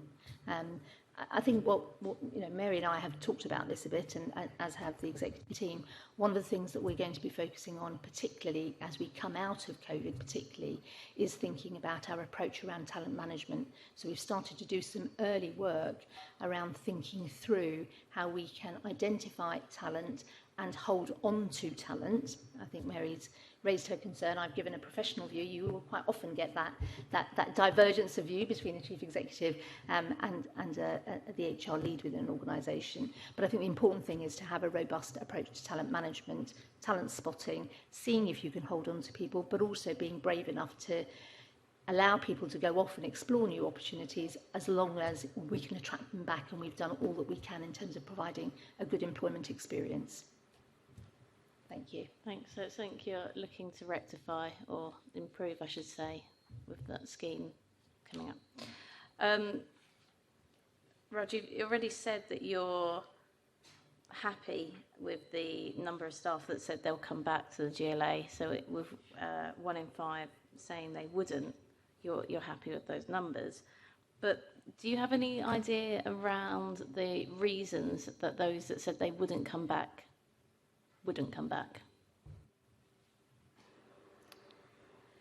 Again, just in terms of the numbers, I think it's really important to say of the 126 leavers, only 38 participated in an exit interview. So one of the things we need to do is to increase the numbers of leavers who participate in that. I don't think we can automatically assume that there was a large number that wouldn't return. There may be a number of reasons why people, if I take the 38 minus the 18, which gives you 20 people who said that they wouldn't return, it could be for a range of reasons, and we don't have that information here, and we can certainly look at the exit interview information. Some people, and you do quite often see this across the public sector, across all industry sectors actually, that people do leave London to go out to the shires and further out. So if people are geographically moving away from London, they are clearly not going to be looking to come back to work for the GLA. That would be one of the reasons, potentially. But I'd need to look into the detail around how much information and intelligence we've got from the exit interviews that we've actually got to see whether or not there's anything of concern there. But based on this summary that is before you, I think it is a good thing that 18 people, that's a good number. That's just shy of 50% are saying that they would come back. They'll also recommend the GLA as a good employer, I suspect, if that's the experience that they've had. But you're right, we need to do more in terms of understanding the other just over 50%. Yeah, I'd certainly suggest with the low take-up of the exit interview as well, it's always going to be a biased view one way or the other. Either somebody clearly has a bone to pick or is happy to provide feedback and stay on the good side. You're missing out on that middle view, really. But I would say if you could add that in, because to say people are moving out of London, I mean, that's speculative. We could all talk about reasons why people might not want to work for the GLA, but I think the truth is that needs to be fed into the survey for future. If people say they aren't coming back, quite clearly it's the follow-on question, why not? And so I would hope that's incorporated. Just wanted to move on to how many people have left and cited the office relocation as their reason for doing so.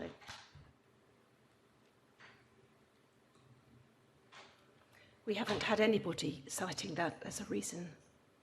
so far. And the data that we have doesn't give us any evidence that that's a driver of people leaving. So that specific question on the exit interview, that was on there, was it, about were you leaving because of the relocation?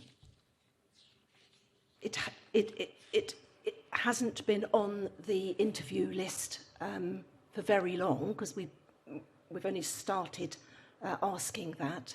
But there's a sort of other category where people can say other reasons for leaving.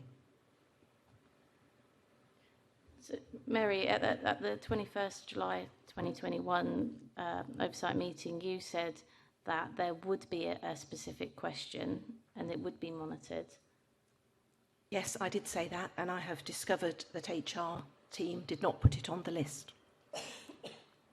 So, in your first answer to me that the office relocation isn't a factor, the actual answer probably is we don't know. Well, so from the exit interviews, we have not been explicitly asking, as I said we would. Again, this is not Raj's fault. Raj can tell you how angry I was when I discovered it wasn't actually on the questionnaires. However, what we have done, we've got some detailed analysis of the recent leavers, the 150-odd leavers we've had recently, and we've looked at what is the leaving rate in the teams that are going to be anchored at City Hall, and what's the leaving rate of the teams that are going to be anchored here in Union Street. There's no difference in those. And in fact, actually, the leaving rate is higher in some of the teams being anchored here at Union Street. So that is absolute data related to people's future anchor points. So from that point of view, I think we can at the moment say it does not appear to be making a difference. But we will now be gathering direct feedback from people in their exit interviews. But as you say, Assembly Member Best, we offer everybody an exit interview, and a relatively small proportion of those take it up at the moment.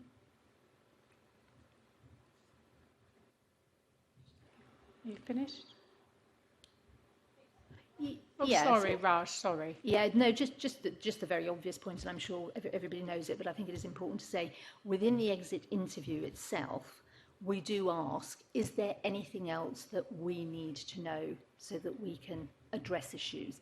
So although it might not be a specific question, quite often you do get additional information that comes through that. And quite often during the exit interview process, individuals are encouraged that they can either share it at that meeting or with somebody else, but we really do want to gather that information. But the real focus is ensuring that the exit interview is as full as possible. You can have a number of prompts, but actually it's the dynamic and the style within which that's held that would enable you to draw out that information. And I think, as Mary has said really clearly, from the data that we have to date, there does not appear to be a correlation between people leaving the GLA and having that linked to the location of the new City Hall. We have done a little bit of mapping because, of course, we've got about 470 individuals who are anchored at the new Crystal to see whether or not we're seeing slightly higher numbers there, and we don't seem to see a pattern. But it's early days, and again, it's small numbers. But it is clearly something that we are specifically now asking. Thank you. I'd just say on the monitoring point, it would have taken one lap around the old City Hall to get the feeling that if people are not leaving, they are looking to leave as soon as possible. And so I think, perhaps anecdotally, but that does shine through. So I would be surprised if not even one person had specified that the move was a factor in them leaving. But I'll leave it there. Thanks, Chair. Okay, thank you. Assembly Member Hall. Yes, thank you. Actually, I'm sorry, Mary, I really don't think this is good enough. 6 months ago, you said that would go on those forms, because we went through exactly the same conversation we've just had now, and you assured us that would go on the forms. Any of us talking to staff, I've come across hardly anybody that wants to go to the Crystal. I've come across virtually nobody whose journey is any better. In most cases, it's worse. And we went through this 6 months ago, and that's what you agreed to do. But there's lots of occasions when you agree to do things and we don't get the information, or things just don't happen to happen. It's not good enough. If not, what is the point of us all sitting here making suggestions, you agreeing, and then it not getting done? I'm really very disappointed, Chair. Yeah. Understand. Well, You want to respond? Yeah. Well, I'm the angriest one in the room about this. Yeah. Okay. Could I just ask about these exit interviews? Are they always face-to-face, or do you send an online survey? Because given how people are and they're busy and they're working slightly different hours, that actually might get a higher response if it's just a quick sort of survey that they can do online and feed back. Just while Mary's taking that sip, I'll just answer that question. So both. So what we do is we invite people to participate in an exit interview, and then we share the form with them. In the main, experience would suggest that having the conversation is actually much more important, because it just enables you to prompt a little bit more, necessarily just a survey response. But you're spot on. We do both. Lovely, thank you. And I think, as other members have said, I think you will start to see the location coming up as reasons for move as people experience the commute and what it means, the reality of it, and how long it's taking and so on. Okay, let's move on to workforce diversity and wellbeing. And Assembly Member Ahmed's going to start us off. Thank you, Chair, and good morning, guests. Mary, there has been some progress in increasing the proportion of Black, Asian and minority ethnic GLA staff over the last 5 years, but this has stalled since 2020, with the number of Black, Asian and minority ethnic staff falling from 352 to 347 last year. Why has this happened, and what is the GLA doing to address the situation? So Niran sponsors our Race Equity Network. So I will ask Niran to respond, and then I'll come back and make a couple of other observations. No problem. So this is something that we've been looking at as the Race Equity Action Group, and one of the things that we've also been looking at is kind of the proportion of Black, Asian, minority ethnic staff across all grades as well. So as like most organisations, our concentration of Black, Asian, minority ethnic staff are in our lower grades, and we need to also look at upping a percentage in our senior grades as well. We have, and this is part of the Mayor's WIN initiative, undertaken an independent review on the structural barriers to Black, Asian, minority ethnic staff progressing in the organisation. We are just waiting on the final report. So a company called the Equal Group came in to do a study on our processes and where those processes could be improved, but not just our processes, but the way in which we may recruit, the way in which we support staff through the recruitment process, and they will set out a number of recommendations. So we absolutely understand that the numbers have stalled. We've made really good progress, and when you compare our Black, Asian, minority ethnic staff to the London population, we're at 31%. London population, working population, is at 37%, but there is obviously still more work to do. So we will be looking forward to the recommendations from the report and looking at kind of what we can do to increase our numbers across all our grades. Yeah, thank you. I really appreciate the fact that you recognise that there is work to do, and the fact that there is so much work being done, I think is laudable. You talked about structural barriers. Have you just early on already identified any structural barriers? So not to preempt the report and the recommendations that have come from the reports. I mean, I've been in this organisation for 2 years, so I can only speak on sort of in terms of kind of what I have seen and also what staff tell me, and I think that. I think there are a number of things that I certainly see in terms of ensuring that we encourage people to apply for jobs. I think often people kind of rule themselves out even before they've put themselves forward. So I think there is absolutely a confidence issue around applying for jobs, and I think that there is something around management and leadership across the organisation about ensuring that we're applying our policies fairly and in the way that they have been set out to do, and also thinking about how we should absolutely use, because it's part of our policy, mixed panels in terms of the interview process. So I think there are things that we can absolutely do better in the organisation from the time that I have been here and what I have seen. But having come from other organisations, I think we are on a journey, but I feel like we're sort of a fair way down in this journey. Thank you. Sorry, Mary, did you want to add to that? If I might just add a couple of things. So the first is I just want everybody on the committee to know we are completely focused on this and trying to accelerate the rate at which we are improving. That's the first thing. I think in terms of barriers and what is really going on in our organisation, we won't prejudge what the report says, but you only have to look at how the representation of staff from Black, Asian and minority ethnic communities drops off the further up the organisation we go to know that something is not right. So, that we know that before we get any report.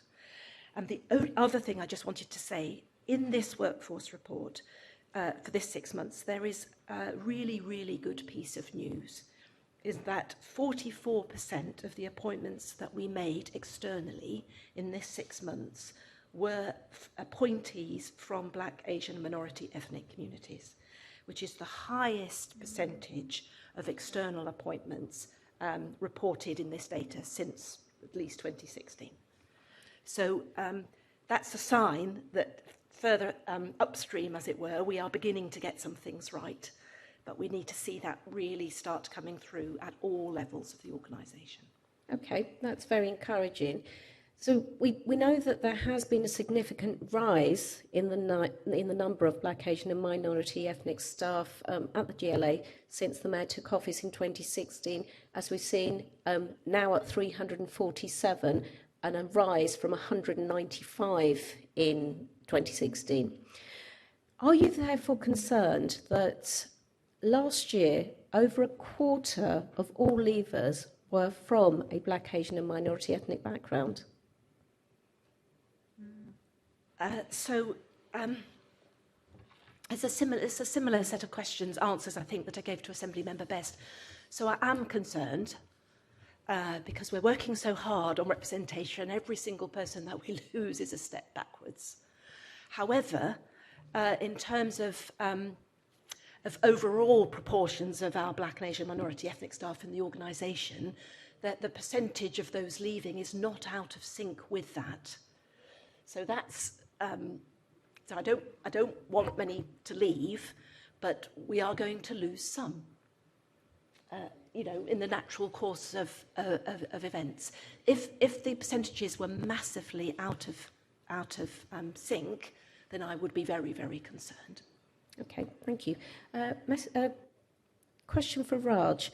When will the independent review of barriers to ethnic diversity in the GLA be published?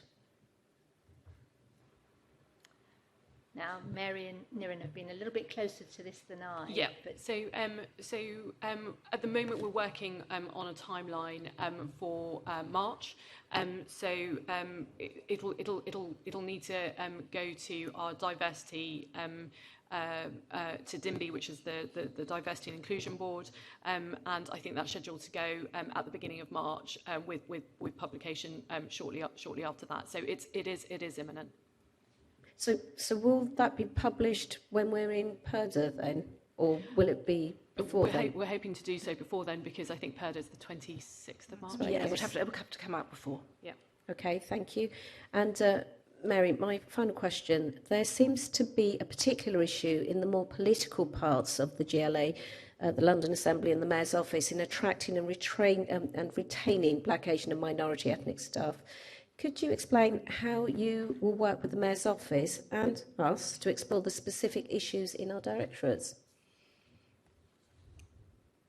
Well, Helen and I are already beginning to talk about what we need to think about in terms of the Secretariat. As you all know, there's quite a lot of recruitment ahead in terms of the Assembly Secretariat, so there are some real opportunities ahead to change things in Helen's directorate, your directorate. I know that similar focus is on this issue in the Mayor's Office as well. Remember, we're looking at data to the end of September. It's a little out of date now. I think we might see some improvement there in the next workforce report. Okay, thank you. Thank you, Chair. I don't know whether Helen wanted to say anything particularly. Just very briefly, if that's okay, and because I think it's an issue the team themselves have already recognised. You know, before I joined the team, our Assistant Director for Committee Services led some really good work around, you know, a specific diversity action plan for the Secretariat. We've still got a lot of work to do. I think there are some challenges for us about the specific market, I guess, that we are often recruiting from for some of the more technical roles, or where people have, where we are setting quite a high bar for the expertise that we want people to come in with. But from our point of view, that's about the pipeline we're building and developing. And actually, you know, some of the restructures that I've seen that took place over the last year, part of the thinking there that the team already put in place was how you structure those teams in a way that allow you to bring people in at more junior levels and bring them on, so you're not just, so you're effectively kind of developing your own pipeline. And I think that will really help with some of these challenges. But I want to kind of acknowledge that this is something the team have already invested quite a lot of thinking in. As Mary says, the challenge now is how we show that delivering through the recruitment that we've got in play. We've got a number of jobs out at the moment. This is something the recruiting managers are really, really conscious of. And I think it's a real opportunity for us, but I think we will have to be more creative about how we go about advertising and where. Yeah, sorry, Chair, just one more question with your indulgence, please. And so you've talked about a lot of plans and what you're taking forward, and you know, it all sounds very good. I'd like to know, are you engaging with the unions on issues as well, and how to take your initiatives forward? We engage with with Unison, our recognised union, on a whole range of issues on a very, very regular basis, including the issues of representation. And one of the things, of course, our Unison colleagues are very good at reminding us about is inconsistencies across the organisation where they see them. And you know, this is a good example of that. Okay. All right. Thank you. Thank you, Chair. Lovely. Assembly Member Bailey. Thank you, Chair. If I just start with Raj, I think some of this question has been answered. What are you doing specifically to help retain black and ethnic minority workers within the organisation? Because as you look at the senior roles, people who look like you and I are hard to find. So what are you doing specifically to keep people in the organisation?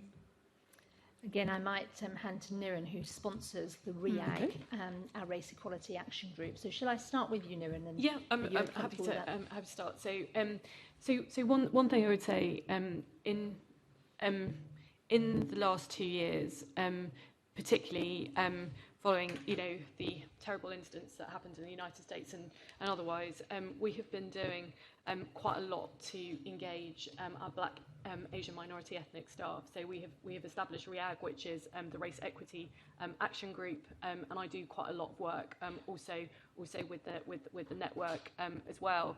And what is really important is that people have a voice in the organisation. They are able to tell us, and this is one of the reasons why we commissioned, part of the reasons why we commissioned the review was to really understand what it was that we needed to do to ensure that we continue to keep people in the organisation, and that actually there is an equal opportunity for everybody to also progress in the organisation, which is absolutely fundamental.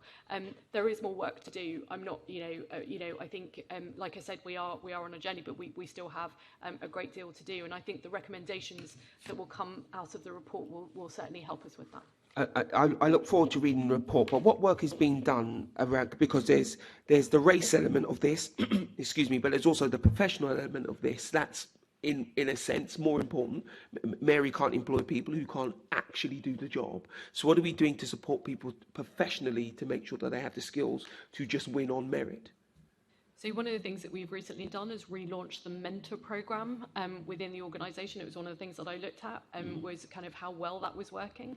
And I've done some work with the really great mentoring team that we have here around how we kind of up the numbers, not only of people from Black, Asian, minority, ethnic people, but right across the organisation, but also increasing the number of people that actually will mentor and provide that professional support. So that's just one of the things. I don't know if anyone wants to say anything more about kind of our time and the other areas as well. Thank you, Niran. I think the other key thing to pick up before moving into that area is the new approach that we have now developed, particularly coming out of COVID and the REAG feedback and the equal group work, is we have strengthened our appraisal and really just said that for every member of staff going through an appraisal and having their mid-year performance reviews, and we've just completed those and we've got high take-up, the highest that I think we've seen in the GLA as I understand it, we cover 4 things. The first and the most important thing that we cover is a health and well-being conversation. And we know that COVID has had a disproportionate impact on the BAME population. So that is a rounded conversation about the individual and how they are feeling and what is going on in their lives more generally. There's the second really important conversation, which is the career conversation. So it picks up a lot of the conversation that we've had around this committee table today. And the third, which is fundamental, is for every employee within the GLA to have a personal ED&I objective. So it's broader than ethnicity, I accept that, but they will have an ED&I objective, and then to have a tailored look at the offer of support that we've got in terms of learning, development, mentoring, and so on and so forth that Niran has talked about. So we've just run those, and we can share the toolkit that we've developed and the briefing sessions that we've had with managers around that.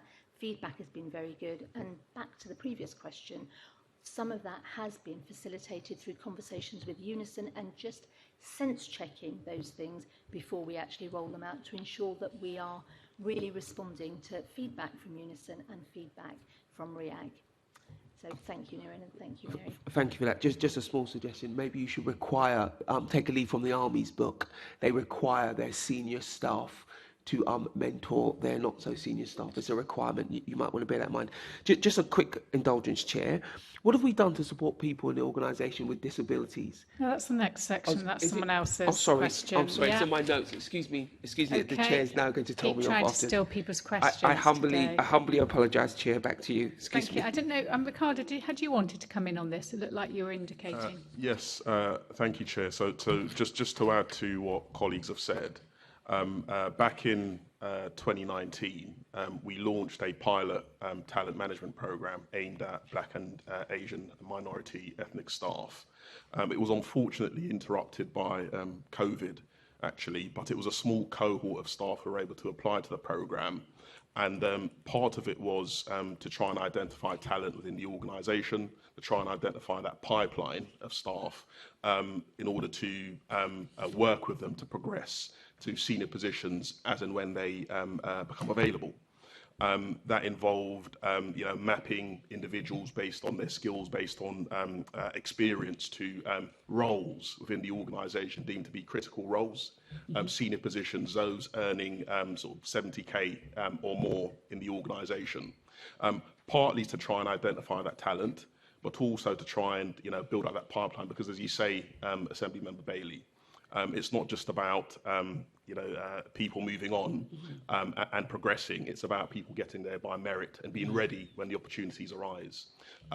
So as part of that program, we did offer the individuals individual coaching sessions. They had interviews with Deloitte, who were the agent working with us on the program, to try and identify their development gaps.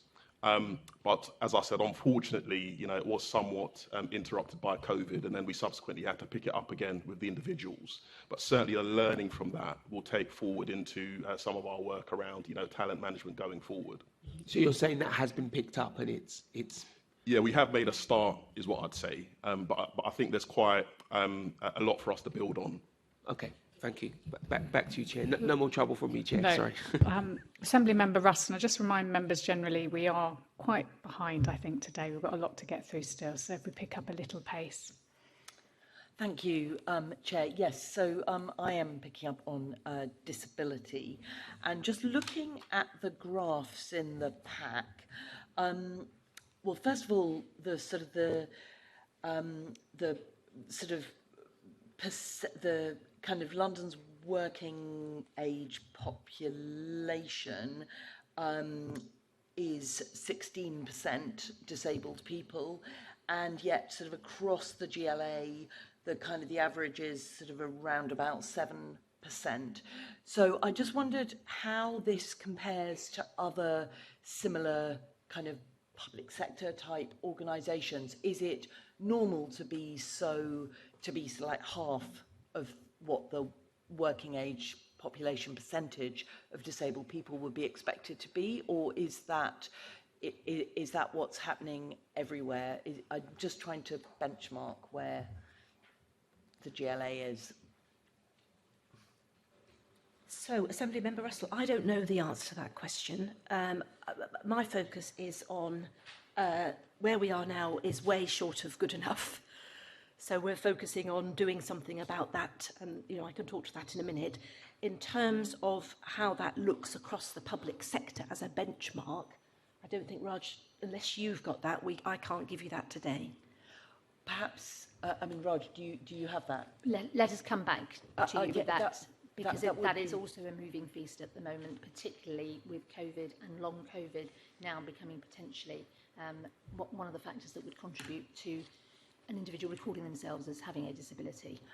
Indeed, I was. That was one of the things I was wanting to find out, how much long COVID was affecting the numbers of people who are declaring a disability. But I do think it's important that we understand how our position relates to, is it worse or is it actually around about the same, and is it that everyone has a lot of work to do, or we particularly do. Then the next thing on the graphs that you show, sort of back in 2008 to 2011-12, we were sort of roughly around about 8%, and then it went right down by about 2015 to 5%, and then it's been gradually increasing, and we now are around about 7%. So why do you think it's taking, we're not even back to where we were in 2008-9, so why do you think that is, that it's being so difficult to raise the proportion of disabled staff members? I think there are two issues. The first issue is around staff being prepared to declare a disability, so that they get counted as a disabled member of staff. So I think somewhere in the pack we say, we've got now a very high rate of declaration on ethnicity. I think something like 95% of our staff make a declaration on their ethnicity. But we still, we believe, still have members of staff who have a disability of some kind, but are not referring to themselves as disabled. Again, you'll see in the pack, we have succeeded in getting more and more people to make that declaration. And I think that is about making people feel confident that in making that declaration, it will only be a positive act with positive follow-up, not the opposite. And I think we are getting there with that. We've got a very proactive network now of people right across the organisation. And in fact, actually at our more senior levels, you can see actually our representation of people, of staff with disabilities, is actually higher than the average in the organisation, which is the opposite to the ethnicity question we were just talking about. So I think it is about getting people to grow in confidence and, as we're trying to do with all the networks, support the networks to be very proactive and active, and then to listen to what they are telling us. And Sarah Mully was a very, very proactive executive sponsor of the staff network for staff with disabilities. I am currently the executive sponsor for the network. Particularly wanted to be the executive sponsor as we settle down into our new working arrangements across our two workplaces, because of some of the concerns that we have heard from our network. So I think, in summary, Assembly Member, it's about making people feel the staff that we have already with us, making them feel confident enough to self-declare as staff with disabilities. And I think we are constantly trying to reassure people that that is the right thing to do. And as ever, if staff see us responding to the network's requests, then I think we will then see more people self-declare. Mm-hmm. Separately, of course, we've got to get more people in too. Indeed. And so then, yes, so you had a new policy that was about the new workplace adjustments policy, which was launched in September 2021. So what progress and impact have you seen from that in the intervening months? So I'll be very honest with you. I asked, in my role as executive sponsor of the network, I asked the three co-chairs that question just a couple of weeks ago. And their answer was they very much feel the jury is still out on whether our new processes, policy and processes, are making the difference that we expect them to do. And, you can blame in part a bit of COVID, a bit of too much working at home and the rest of that. But actually, I've taken that in absolute spirit that it was said by the three co-chairs. So but I'm meeting the network on Friday, and we're going to have a look at a little bit more detail again. Why are they saying that? Why are they not yet seeing some of the benefits come through? Because as a corporate management team, we are utterly serious about making sure that whole workplace adjustment procedure that we put in and put some real investment into does work for the people who need it. That's the point of it. Mm-hmm. But so jury out is probably the honest answer at the moment.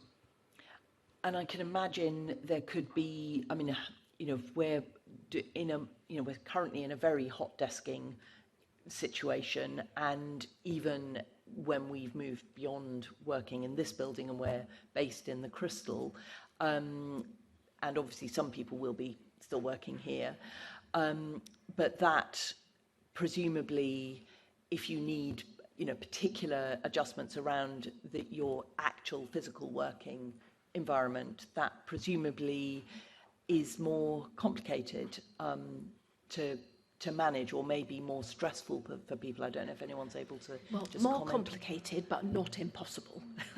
And I don't know whether, again, one or two want to bring some examples without naming people, but we are set up to manage people's needs. Yeah.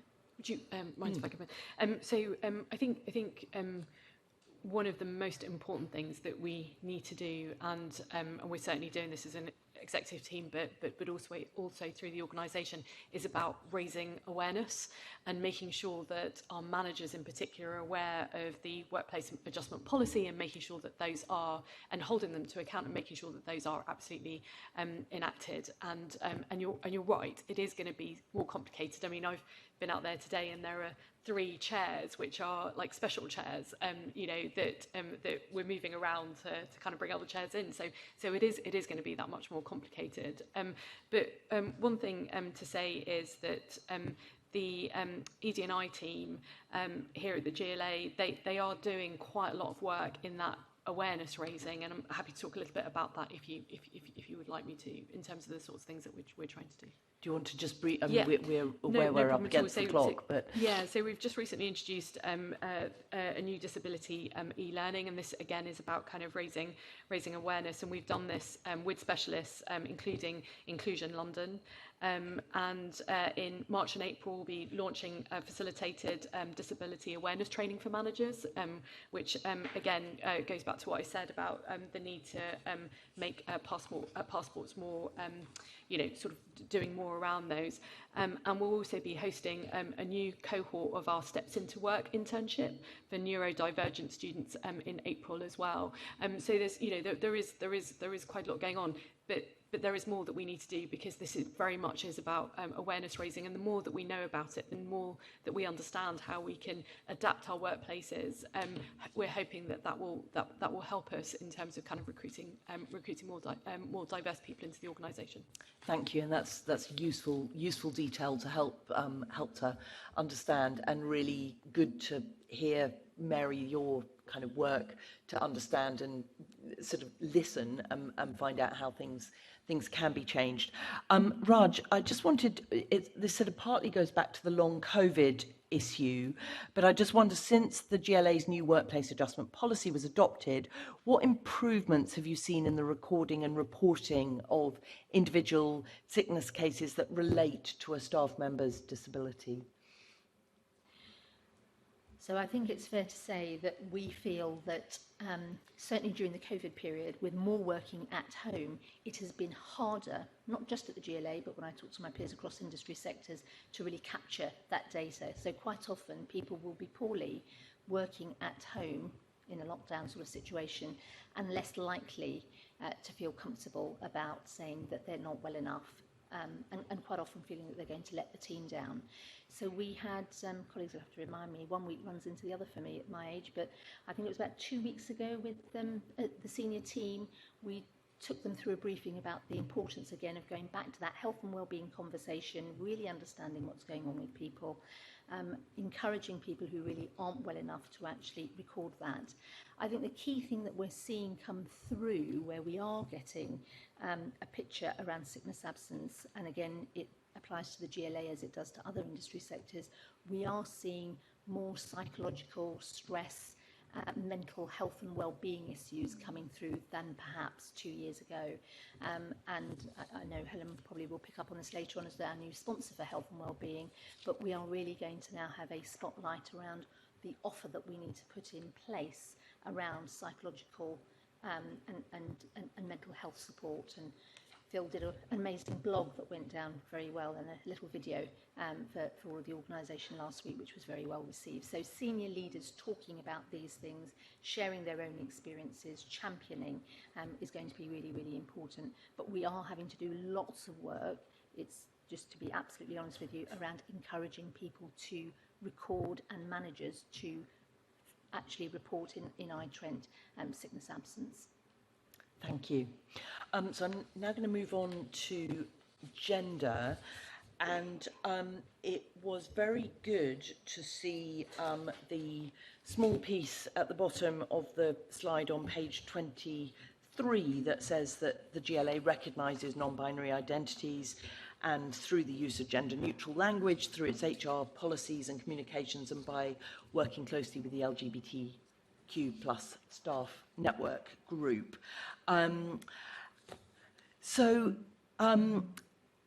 Does the GLA plan to publish data on the number and proportion of staff with a non-binary gender identity? I do realise the numbers are very small, so there's possibly difficulty with that. But if it is that's the difficulty with it, is it possible? What is the sort of threshold of responses at which that data can be published? Yeah, you're quite right. I mean, so I'll have to come back to you in terms of the precise thresholds. I think our approach generally is to, coming back to Niran's earlier point, is to really leverage the staff networks. So again, we would want to have that conversation with the staff network. You'll see in the summary report that we've given you on page 33, and it relates to slide 36 actually, that the number of LGB external appointments made in this period was 19%, which is the highest that we've recorded. Can you speak nearer the microphone? Sorry, I can't hear. Sorry, yeah, just reading from my script here. So on page 33 of the report that you have in front of you, you'll see the second bullet point down that we're really pleased that we had a 19% increase in our LGBTQ plus appointments, external appointments during this reporting period, and that's the highest that's been recorded since 2010. So all that we will do with the networks themselves, but I'll come back to you in terms of the actual numbers. It will be more challenging again, given the size of the organisation and identifying individuals, but we'd want to check that with them. So even if we don't reach the threshold, the conversation we'd want to have is the importance of publishing that information as long as it's agreeable to them. Thank you. And have you considered doing a pay gap analysis that checks that there's no pay disproportionality against all protected characteristics in the Equalities Act? Yeah, so the pay gap report, again, due to come in a couple of months. Mary will probably correct me on this, but again, we're one of the first employers, I think, that has now got a report that will focus on 3, but yes, the idea being that we actually extend across all 9 protected characteristics. Thank you very much. Okay, Assemblymember McCartney. Yes, thank you. My question is to Mary to start with, and it is about the wellbeing policy. And we can see that financial health has now been added to that policy. And I'm just wondering, what are the reasons for that, and why was it not included at the start?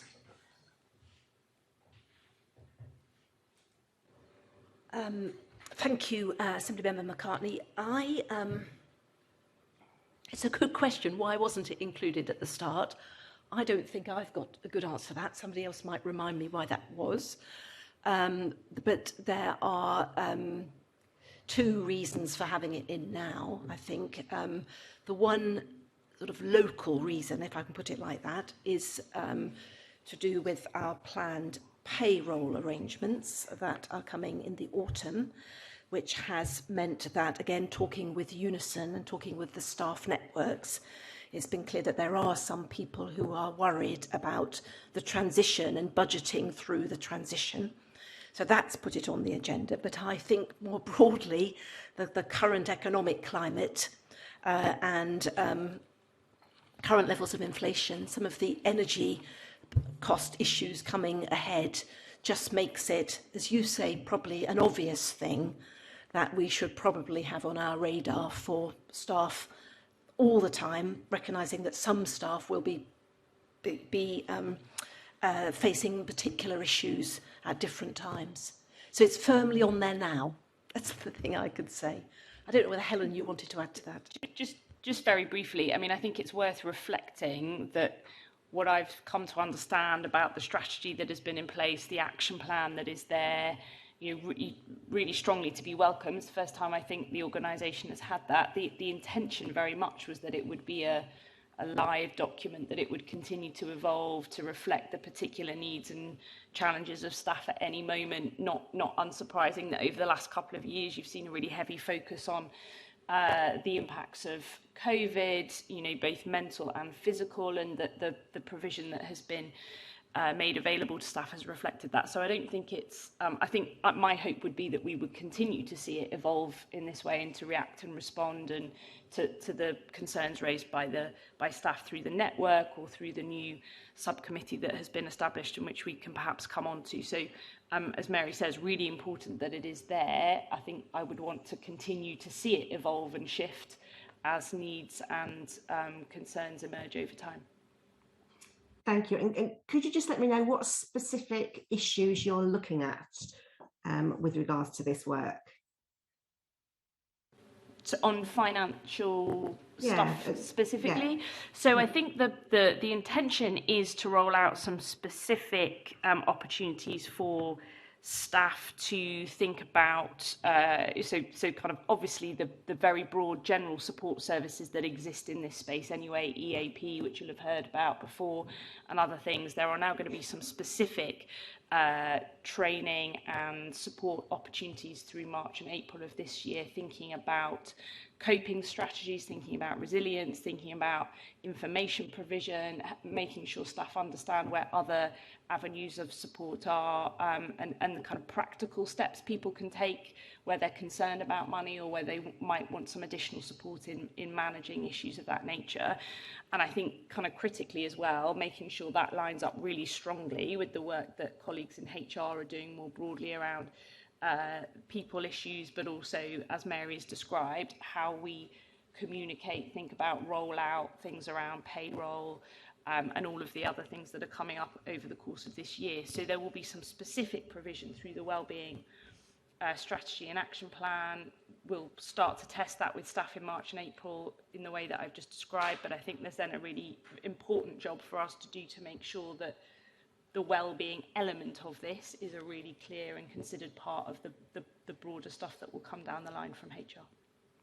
Thank you, that's really helpful. I'm looking forward to seeing that work progress. My other question is for Raj, if I can, and it's just looking at employee benefits. And I know in times of financial difficulties, lots of local authorities are looking to see what they can do with those limited budgets, and shared cost additional voluntary contributions are increasingly being offered, which saves the employers and employees money. And I'm just wondering if that is something that is being looked at in the GLA. Obviously, I think that it has greater benefit to lower paid employees. However, I fully accept that those employees may well prefer to get money in their hand, particularly in the time we are in. But are we looking at that at all? Yes, we are, and David may want to comment on this as well, because he certainly drew it to my attention. I think a colleague had raised it with him. So yes, we're absolutely looking at additional voluntary contributions at an individual level, and it will be linked to the new payroll arrangements that we've got, because of course we need to ensure that payroll can actually facilitate that. So in our move to shared services, it's one of the things that we are looking at just at the moment. Okay, thank you. Did you want to add anything, David? Well, only just to emphasise what Joanna said, it can be a win-win for both the employee and the employer here. So it was something very much we're very keen to explore, and also I give credit to the chairman of the Budget and Performance Committee who drew this to our attention explicitly recently. Thank you very much. Thank you, Chair. Lovely. We'll move on to GLA staff pay, Assembly Member Hall. Thank you, Chairman. I'm mindful of the time, so I'll get on with it. There are more staff at the GLA earning over 100,000 a year than earning between 20 and 30k, and that's the GLA's lowest salary band. To what extent do you think this poses a strategic risk or concern to the GLA in ensuring that there is sufficient diversity and social mobility in the organisation? Mary.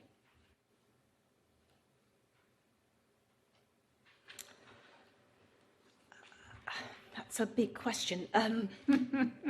I think, well, as we know, the average salary for a GLA employee is 55,000, which is exactly what you have illustrated with that range, Assembly Member Hall.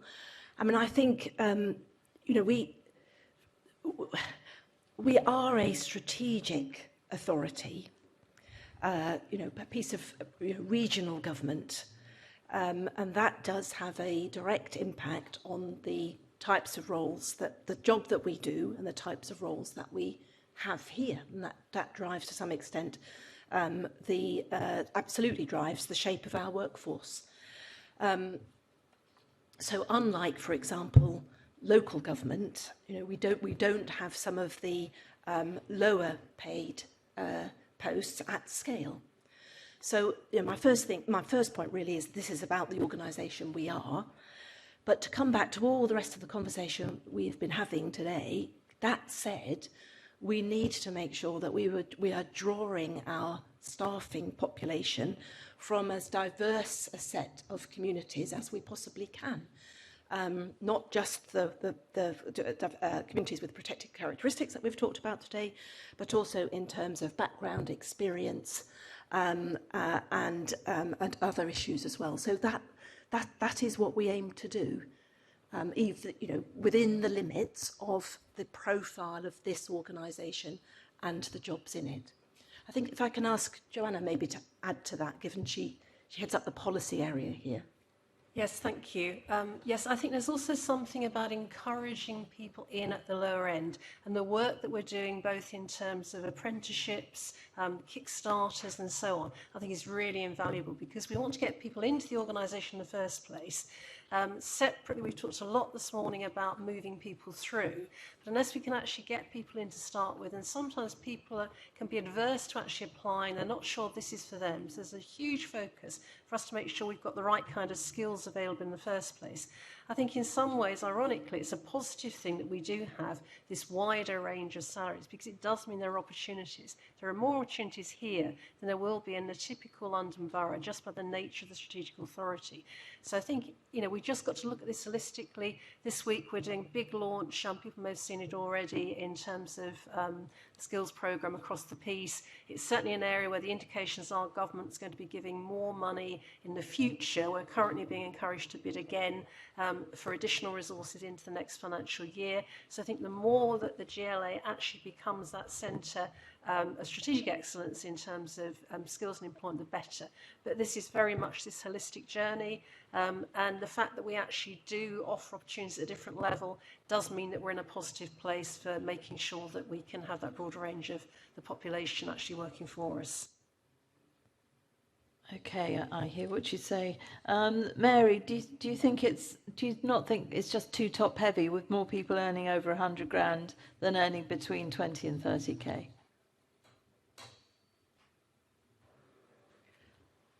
Yes or no? I don't. No, I fine. don't. You, I don't. You think and that's fine? that's two ends of the extreme of the spectrum, and then we see the distribution in the middle. Yes, but it doesn't help social mobility. I mean, what plans have you made, other than what you said, to track and improve social mobility within the GLA? I mean, I think we've talked to everything we're doing already. I mean, the one thing that we've got a staff survey coming relatively soon, a new staff survey. We've talked before with staff surveys at having sort of a measure of people's backgrounds and social mobility within the workforce. We could look at that again. But that's the most obvious thing that comes to mind. Okay, from 2019-2021, the GLA's gender pay gap rose and the GLA's median ethnicity pay gap rose. What has this happened? Why has this happened, and what are you doing to address the trend? So we're working continually to address the trend and to get both gaps smaller and ultimately eliminated. I think what we do know from analysis of the gaps over time is that small changes in the relatively small organisation that we are do translate into quite big changes in terms of the percentages. But we've got updated pay gap data to be published imminently. And I hope the fruits of our work to get these gaps down will come through those reports. When are those reports due? By the end of March at the latest. Right, we will hold you to that then, Mary. There is a significantly higher ethnicity pay gap for Black and Black British GLA staff. What specific action are you taking to address outcomes for this group of GLA staff? I'm going to refer to Niran, who leads on that. Thank you for the question. So we absolutely recognise this as being an issue, and I refer back to the independent review that we have, we're hoping to see published shortly, and identifying the actual kind of barriers for progression, and also what we see in terms of kind of breakdown is the fact that we do have fewer Black, Asian, minority ethnic staff in our more senior grades, which is kind of obviously driving that pay gap. So we've talked a little bit about the things that we're already doing, but there is absolutely more that we need to do if we are going to actively close that pay gap. Okay. Will the disability pay gap analysis be available at the same time in March? Jolly good. And Yes. what trends have you seen so far in the Well- disability one? Well, this will be the first time we've done it. This will be the first time we've looked at it at all. Really? So this yes, in terms of disability pay gap, and not many, as we know, not many employers even publish one. So this will be a first data point, and which we will then need to work with. And we can expect that along with the others Yes, in along March with the others. or before. Okay, Yeah. thank you. Thank you, Chair. Lovely, thank you. Assemblymember Russell.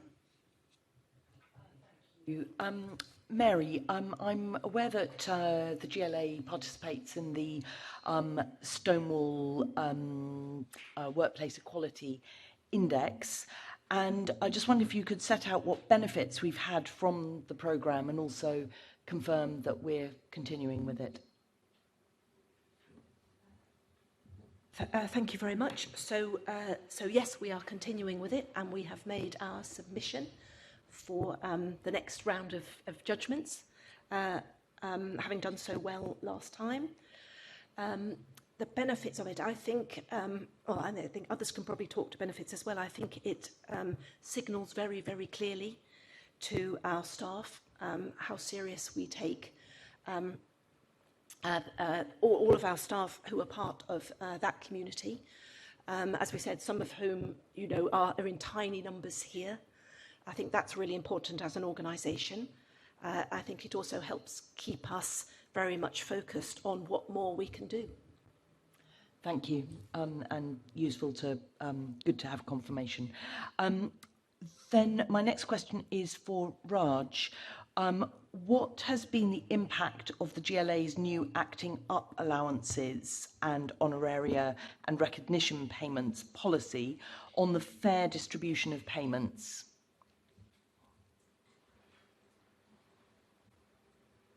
Hi. And again, we've got a summary within your report on that in terms of page 33, in terms of the additional payments. So additional payments, the numbers are relatively small for the reporting period. And we've given a breakdown really for Black and minority ethnic staff as well as disabled staff within that.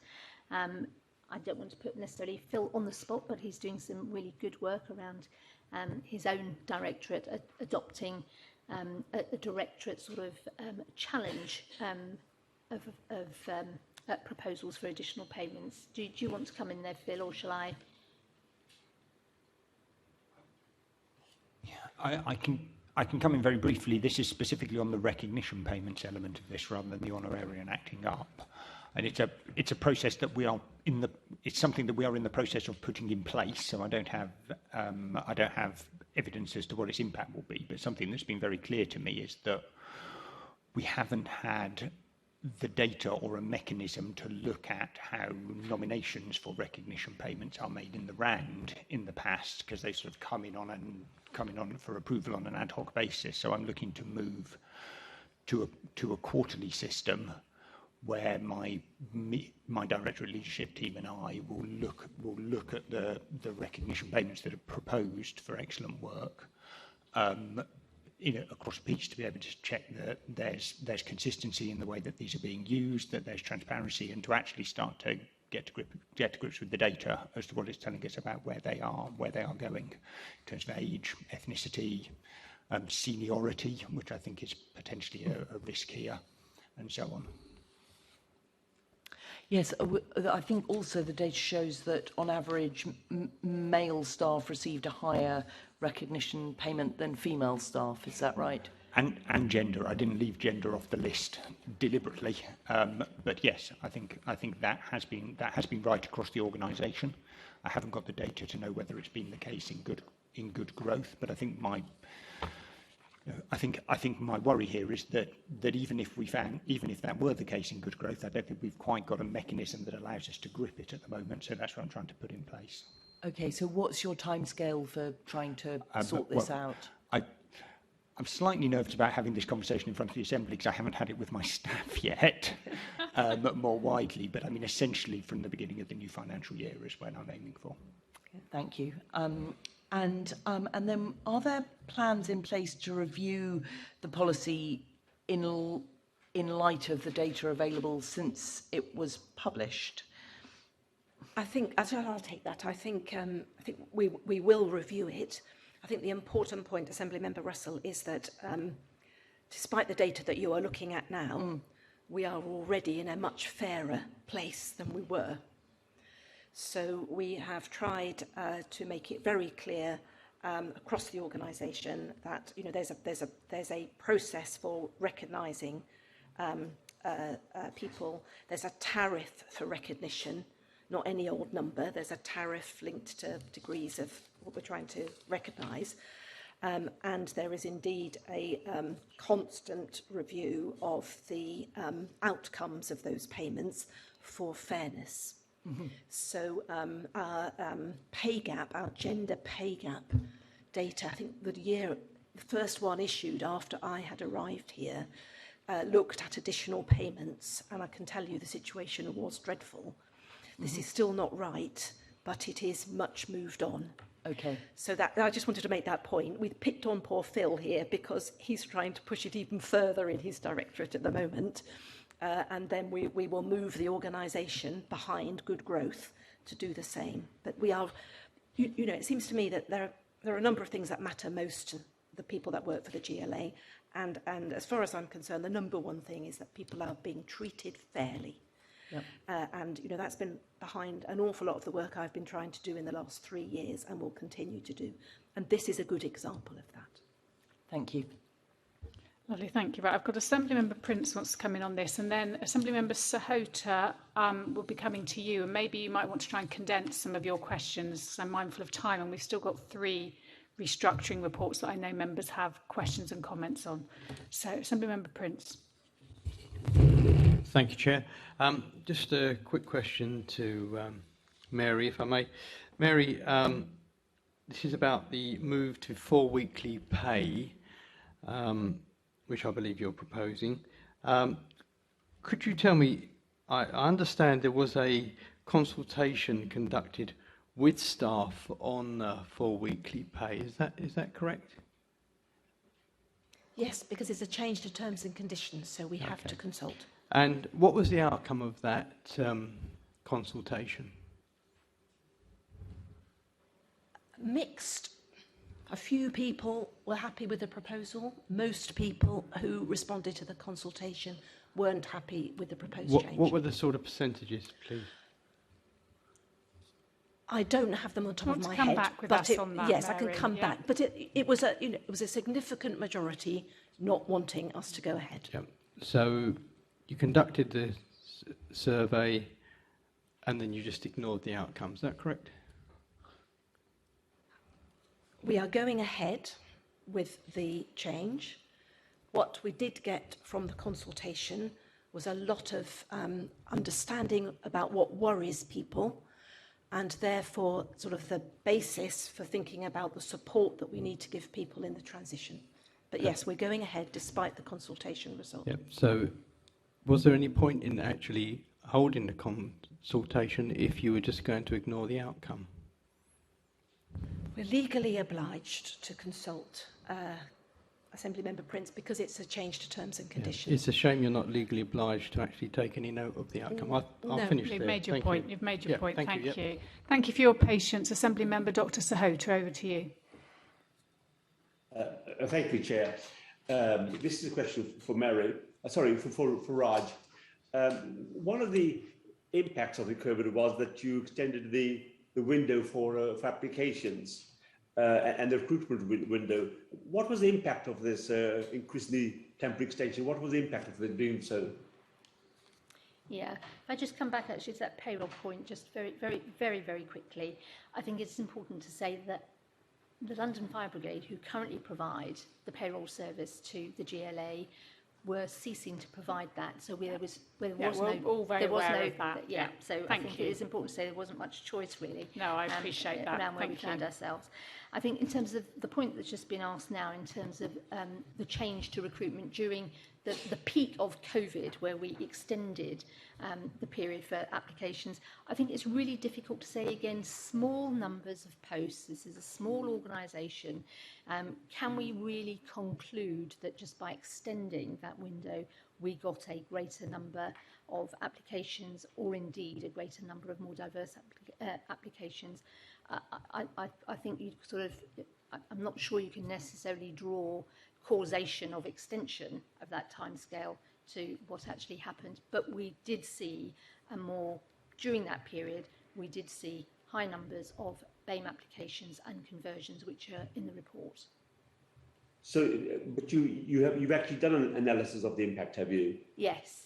Yeah. Well, as I say, we can't necessarily say that that was the impact of the extension. I think what we can say is the facts are that we extended the window during that period of time. We did have greater numbers of applications from BAME applicants for jobs. Okay, well, that's very good, right? And I was going to congratulate you for getting a high number of BAME applicants. But having achieved that, what are you going to do to ensure that we still get a high number of BME applicants? And what learning can you apply from it? And why do you think it was just a time factor? What was it called? What do you think was behind that? Yeah, again, it would be conjecture because it's a small period of time. And again, Niran's really importantly leveraging into the REAG group the whole time so that we're triangulating what's happening in the broader space of the people space and what feedback that we actually get from REAG. Actually, my experience in other organisations is the networks themselves are quite powerful in terms of the impact that they have more generally around attracting people to the organisation. So I think what you'll see through the gender pay gap report that comes to the committee in the next quarter or so is you'll see some real improvements both around gender profile, around the pay gap, similarly in terms of ethnicity. We have a report where we're really serious about getting an independent eye on how we're working on things. An exec director sponsoring the network, all of those things I think actually have a significant impact on who it is that you're able to attract to an organisation. But happy to bring Niran and Mary in if you want to add further to that. I think in the interest of time, unless the committee want us to comment further, I think Raj has said what we needed to say.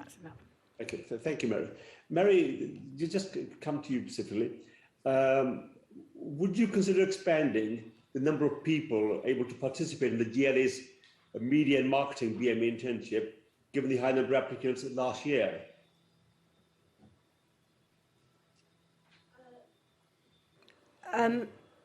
We would love to extend the number of people that can participate in that.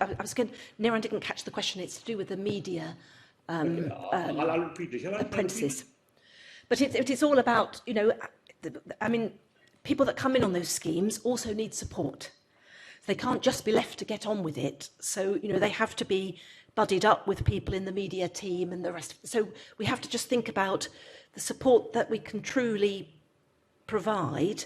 But as you say, we had hundreds of applicants for the roles that we had, and it would be good if we could expand it. We will.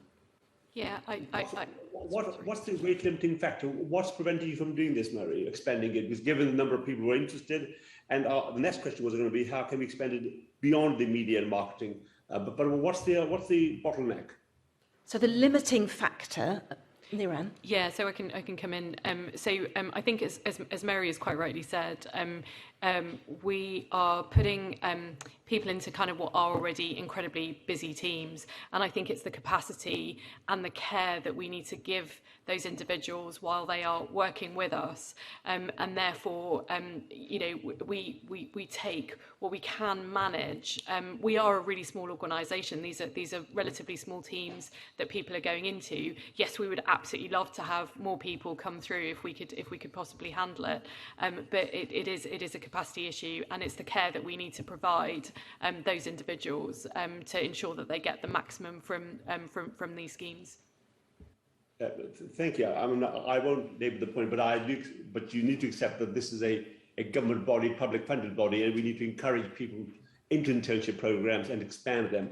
And we probably have a greater duty of care than other employers. Thank you. Lovely, thank you very much. Assembly Member Clark, just to finish off.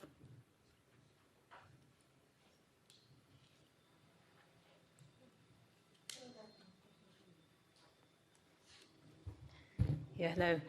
Well, just for you, why is there such a difference in levels of participation in the GLA's learning and development courses between the GLA directorates?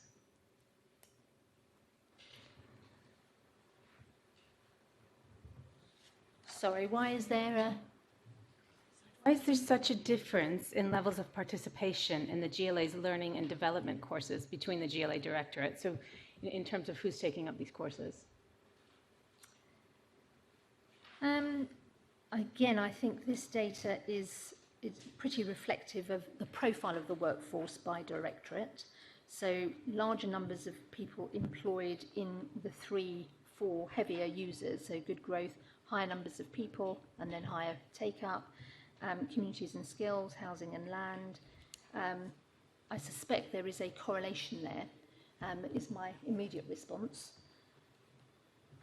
Okay, and do you think what do you think the role is of the executive directors and assistant directors for each directorate in addressing it? I mean, in sort of, yeah. Do you think there's an issue about relevance of these courses, or do you think it's, do you think there's another issue at play? So I don't, but I'm going to open up to colleagues to do that. I think I would remind you again of the response I gave earlier on to our approach around appraisal within the organisation, the importance of career conversations and the importance of looking at the learning and development offer and ensuring that that's picked up both through the beginning of the year and setting objectives and the mid-year review. But I haven't certainly picked up from the learning and development team any concern that there are parts of the organisation that do not appear to be accessing what is available or the relevance of it. But I'll hand over to colleagues, and I know Helen's got her hand up. Thank you. I was just going to very briefly say something I've been reflecting on having come into the organisation, within the Secretariat. Where are we taking up the offer? Are there pockets of activity we want to pursue more actively? I think there are a couple of elements to this for me. There's the mandatory training that we want and need all staff to complete, and I think we absolutely have a kind of shared job to do in making sure through the appraisal system and other mechanisms that is being picked up accordingly. I think obviously then we each need to think creatively about the particular needs of the bits of the organisation that we look after, and then the individual staff within that. And I think certainly one of the things that we are going to look at within the Secretariat is what is our version, if you like, of the L&D offer that is really specific to the work that we do, as well as the individuals that we have within us. So I think there's a kind of really broad range of activity out there. I think we as individual leaders of bits of the business have a job to do clearly to make sure that our staff have a really clear sense of the things that are going to make the most difference for them. Okay, thank you for that. And across the whole of the GLA, over 1 in 10 officers has not completed their annual performance review. In some directorates, 1 in 5 officers has not completed it. How is this being addressed? That's probably for you, Mary. So, again, this was data at a point in time at the end of September. This is a constant push from us all, the corporate management team, that people complete appraisals. There's been a particularly strong push, I think, under Raj for our mid-year appraisals, which are just completing now, because that's the trick. You have them in mid-year as well as at the end of the year. So, again, we feel that this is it's at the heart of it's at the heart of the relationship between an employer and the organisation, and the employee and their manager. And so I do think, though, we've done a particularly good job in this last set of mid-year reviews. And again, we'll see those percentages come through in the next report. But it's a bit like the Fourth Bridge, this one, constant push to get people to complete them. And the only minor thing to add there is we must remember April through to September was a difficult time within the organisation for a number of reasons, but we also had a number of restructurings that were going through, and it was important for the restructurings to be complete, for people to be clear about the roles that they had, and therefore the objectives that would sit alongside them. Okay, thank you. And finally, Mary, is the GLA's annual performance review framework fit for purpose? And what action has been taken to explore whether the GLA can learn from London boroughs who have refreshed their performance review frameworks? I'm sorry, Assemblymember Clark, I'm having a slight problem hearing. Do you want me to repeat that? I think if I come closer to my microphone. Yeah, sure, no problem. Is the GLA's annual performance review framework fit for purpose, and what action has been taken to explore whether the GLA can learn from London boroughs who have refreshed their performance review frameworks? We do look at it, and perhaps certainly pre-COVID, we had a look at it at the corporate management team. Didn't go out to boroughs to look at theirs, but something we haven't spoken about today, and I know we will be speaking about a lot in future meetings, is our planned review of our pay and reward and system there, and that will absolutely drive a review of our performance appraisal framework. So I think there's one ahead, definitely. Thank you, Mary. Lovely, thank you very much. You'll be pleased that concludes our session with you on the GLA workforce. I'm conscious of time. Thank you all very much for coming along today and your contributions. It's been really interesting. Members, can we note the workforce report at agenda item 6, note the report at agenda item 7 as background to put in questions, and delegate authority to the chair in consultation with the deputy chairman and party group lead members to agree any output from the meeting. Agreed. Lovely, thank you very much. Right, I'm going to move at pace now with the next reports. So if there are other members of staff who are going to come and join, please do. And thank you again, executive team, for your time. Let's go to item 8, proposal for the establishment of a GLA group public health function. We're aware of the details on this, Joanna. I think we have Assemblymember Russell has got a question or point. Give Vicky time to sit down. Yes, so really hugely welcome the establishment of a public health function for the GLA. We've seen through the pandemic the importance of of public health across all areas of the GLA's work, and so the sort of recognition of that in this, and particularly thinking about areas like Transport for London's work on and the policy development work on healthy streets would only have happened in the way that it did, actually with public health input. There was someone who was working in TfL who was a public health specialist. So we've got examples in the GLA of how public health thinking really supports delivering good outcomes for Londoners. I have one question, which is it's lovely to see that there's a recommendation that the chair of the Assembly Health Committee is a member of the forum. Since becoming aware about this, I've realised there are some sort of practical governance issues that possibly need to be discussed in a bit of detail. For instance, as chair of the Assembly Health Committee, am I there just to represent agreed committee positions, and how we have a role scrutinising the work of the mayor, and how does that sit together comfortably with the chair of the Assembly Health Committee joining the I think it's the Public Health Forum that is being set up. So yes, just sort of some practical questions there really about how it might all work in practice, but overall massively welcoming what's being proposed. Can I welcome Vicky? Could we just welcome Vicky Hobart as well, Sorry. Head of Health and Deputy Statutory Advisor. So thank you. Sorry, I If didn't I can introduce you. perhaps, sorry, kick off on this. We have taken some legal advice on this. Firstly, the forum will be advisory rather than being part of the executive.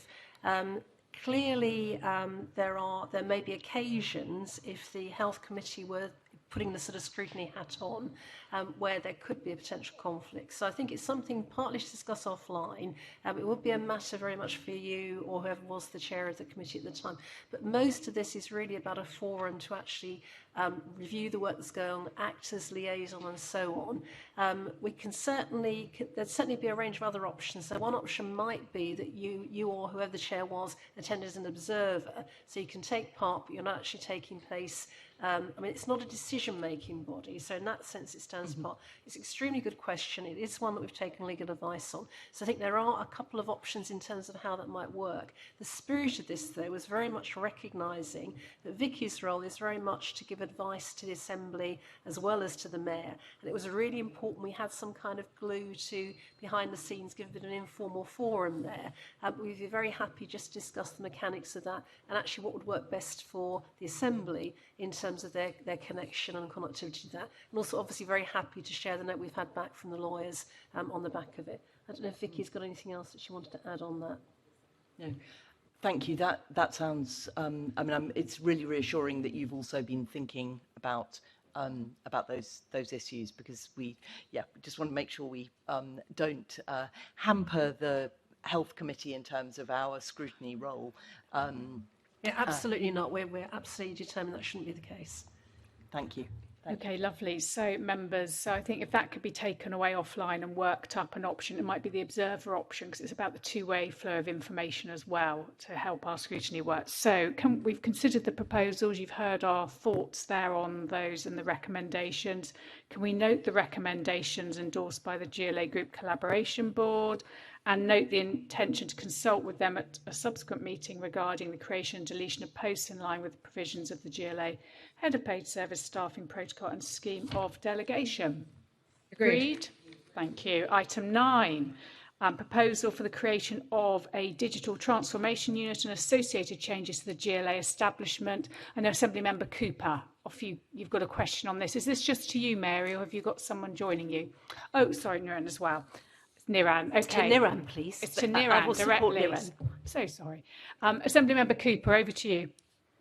Thanks very much, Chair. I'd like to start with two quick points. The first one is in the information that we were sent, it said that there would be consultation with staff and feedback from staff, and that wasn't available at the time when the papers were sent out to us. And I just wondered if you could enlighten us to what might have been said about the proposals. Have staff views been incorporated now?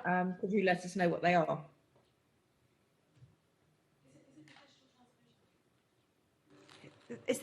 Sorry, this Chair, is the digital transformation paper, yes? Yes, and it said in the briefing that we received, Chair, that there would be feedback from staff would be available by the time of this meeting. So I'm just hoping that that could be relayed to us. And if it's helpful, I can also tell you my other question is, why is the proposal to bring together the digital team into strategy and communications rather than somewhere else? Because I'm not sure that I'm entirely convinced that that is the right place for it to be brought together.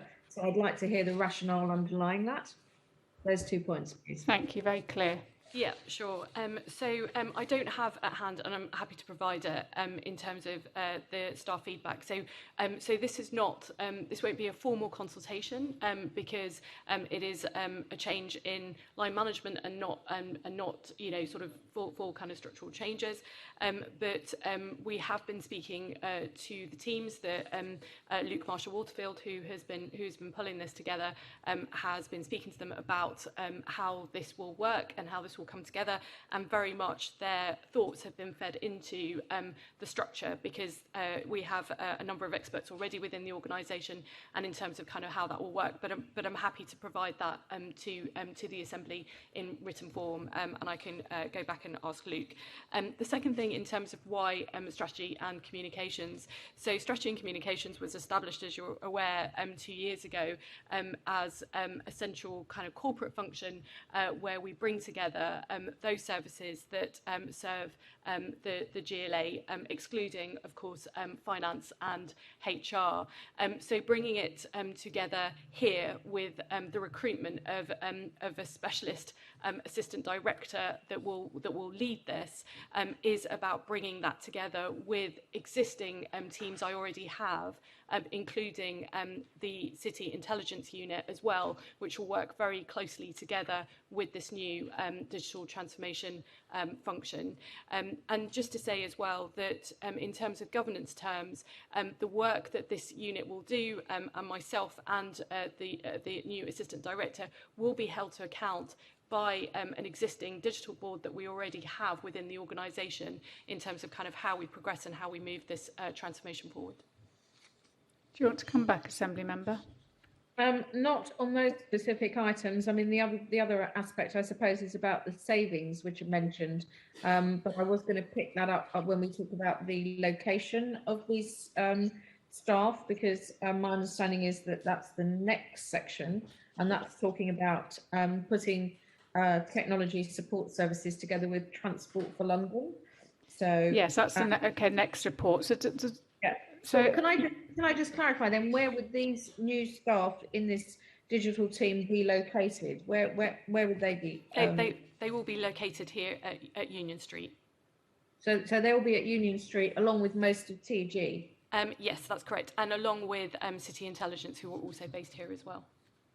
Okay, right. So they won't be over the other side on in North Greenwich in the offices there. So they won't be right next to New City Hall, and they won't be in City Hall, is what you're saying?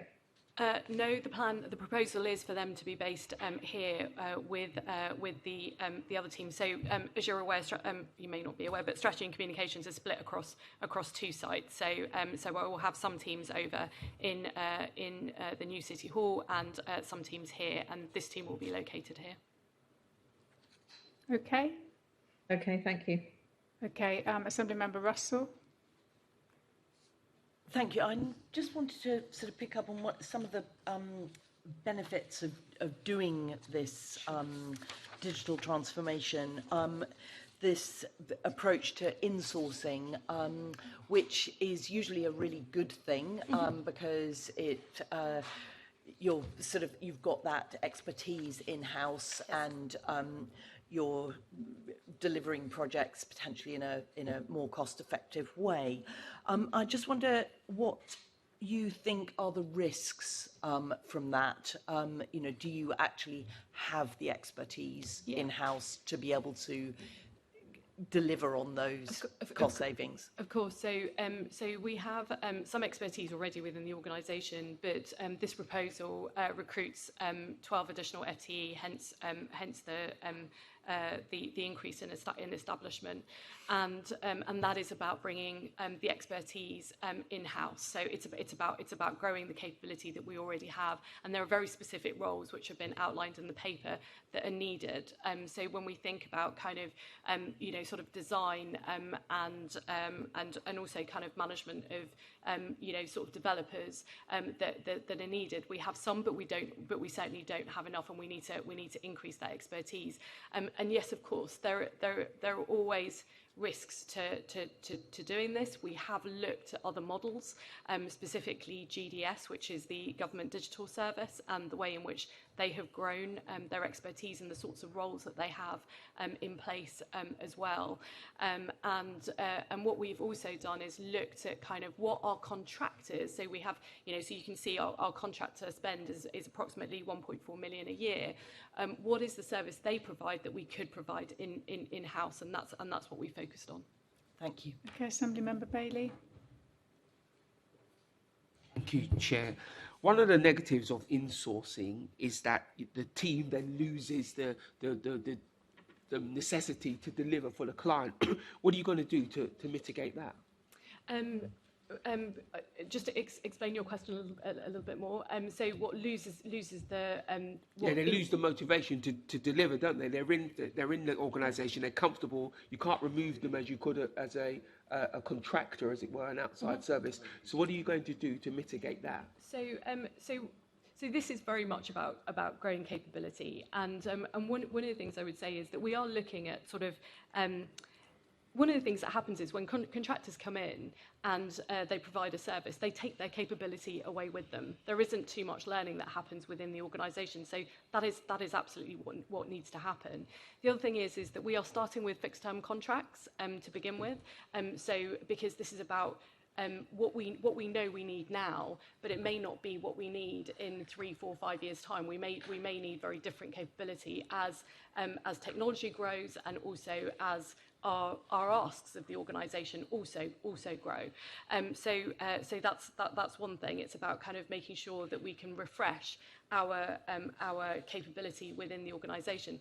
The other thing as well is that what contractors don't always know, which I think that one of the massive benefits of having in-house is just having a really good understanding of what the GLA needs and requires, both internally, because this will be looking at kind of internal transformation, but also externally, and being able to strategically look at all the kind of platforms that are needed, all the requirements that are needed by policy teams, and thinking about how we can do that much more cost effectively than actually having contractors come in and build individual things that we need within the organisation. So motivation is going to be a key thing, but that is about the work that we need to do to kind of drive that forward and make sure that we are also delivering to time. That will absolutely need to continue because we have Londoners that we need to continue to serve, but we also have an organisation that needs to continue to transform.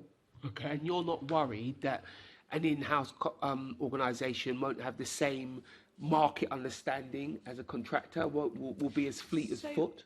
So I completely understand that, and this is why we are not moving solely to an internal kind of internal focus. So the paper sets out a mixed economy. So there will be times where we do need to bring in expertise, and that is something that we will absolutely do as and when we require it. If we were to grow a function within this organisation, I mean, if you think about GDS, it's a massive organisation now. We don't have the ability to do that. We are a small organisation. So what we are looking at is a mixed economy approach. So as well as growing our in-source capability and hoping to realise the benefits and save money, we would also bring the expertise in as and when we needed it. Okay, thank you, Chair. Okay, so I think you've heard some thoughts and concerns there, particularly Assemblymember Cooper's about locations. So if you could just consider those. So I think that's our response to that consultation. Is that agreed, members? We do formal correspondence, don't we? Okay, let's move on to item 10, proposal to share technology support services with Transport for London. Assemblymember Cooper, back to you. Thank you. And I was being very, very brief in the last one. Can I also add my comment, which is on that paper, that I fully support the proposal to increase the establishment to improve where we are at the moment, because I think we're a bit sort of steam powered in that area. So I was very glad to see that paper. I just had those questions. Anyway, being very quick on the next one, because I know we're very pushed for time now. I do have concerns about the idea of not having any of the in-house IT staff based in the new City Hall. If you think about the staff who are going to be located in the new City Hall, the 25 Assembly members, all of our associated teams of staff, the deputy mayors, the mayor, associated staff with them. I've just had my iPhone hasn't been working properly for 2 months because we're highly peripatetic. And when we come in and out, we need to have things fixed up on site immediately, probably while we're in one of these 3-hour meetings. How on earth is that going to work for any of us and our staff if we have nobody there? Let's say, the technology goes down just before we're about to start an MQT, and there's nobody there who's going to fix it, which has happened on many occasions in the current City Hall. What on earth is going to happen? How is my member of staff, my RSO, going to get from New City Hall to Pier Walk? What's the proposal there? I can't see how this is going to work. Lovely. Hold that there. Let's bring in Assembly Member Russell, and then you can deal with all the questions together. Yes, I might be able to help with the journey to Pier Wharf. I've looked it up. It's about 44 minutes by bike. And by public transport, if you catch something immediately, it's 22 minutes. So for someone to, compared to dropping something off in the building that you're working in, it's, you know, it's an hour's turnaround by the time you've gone there and dropped something and come back again. So it's not a straightforward journey from Camelchurchy Way to Pier Wharf. So that was absolutely one of the questions that I had Nice raised. research, like that. I think the other thing is a cultural issue. So last week, the same morning as the budget plenary, TG organised a meeting for staff to address tech issues. That showed absolutely no understanding of the fact that on budget plenary day, every single member of staff is working flat out to support their assembly members.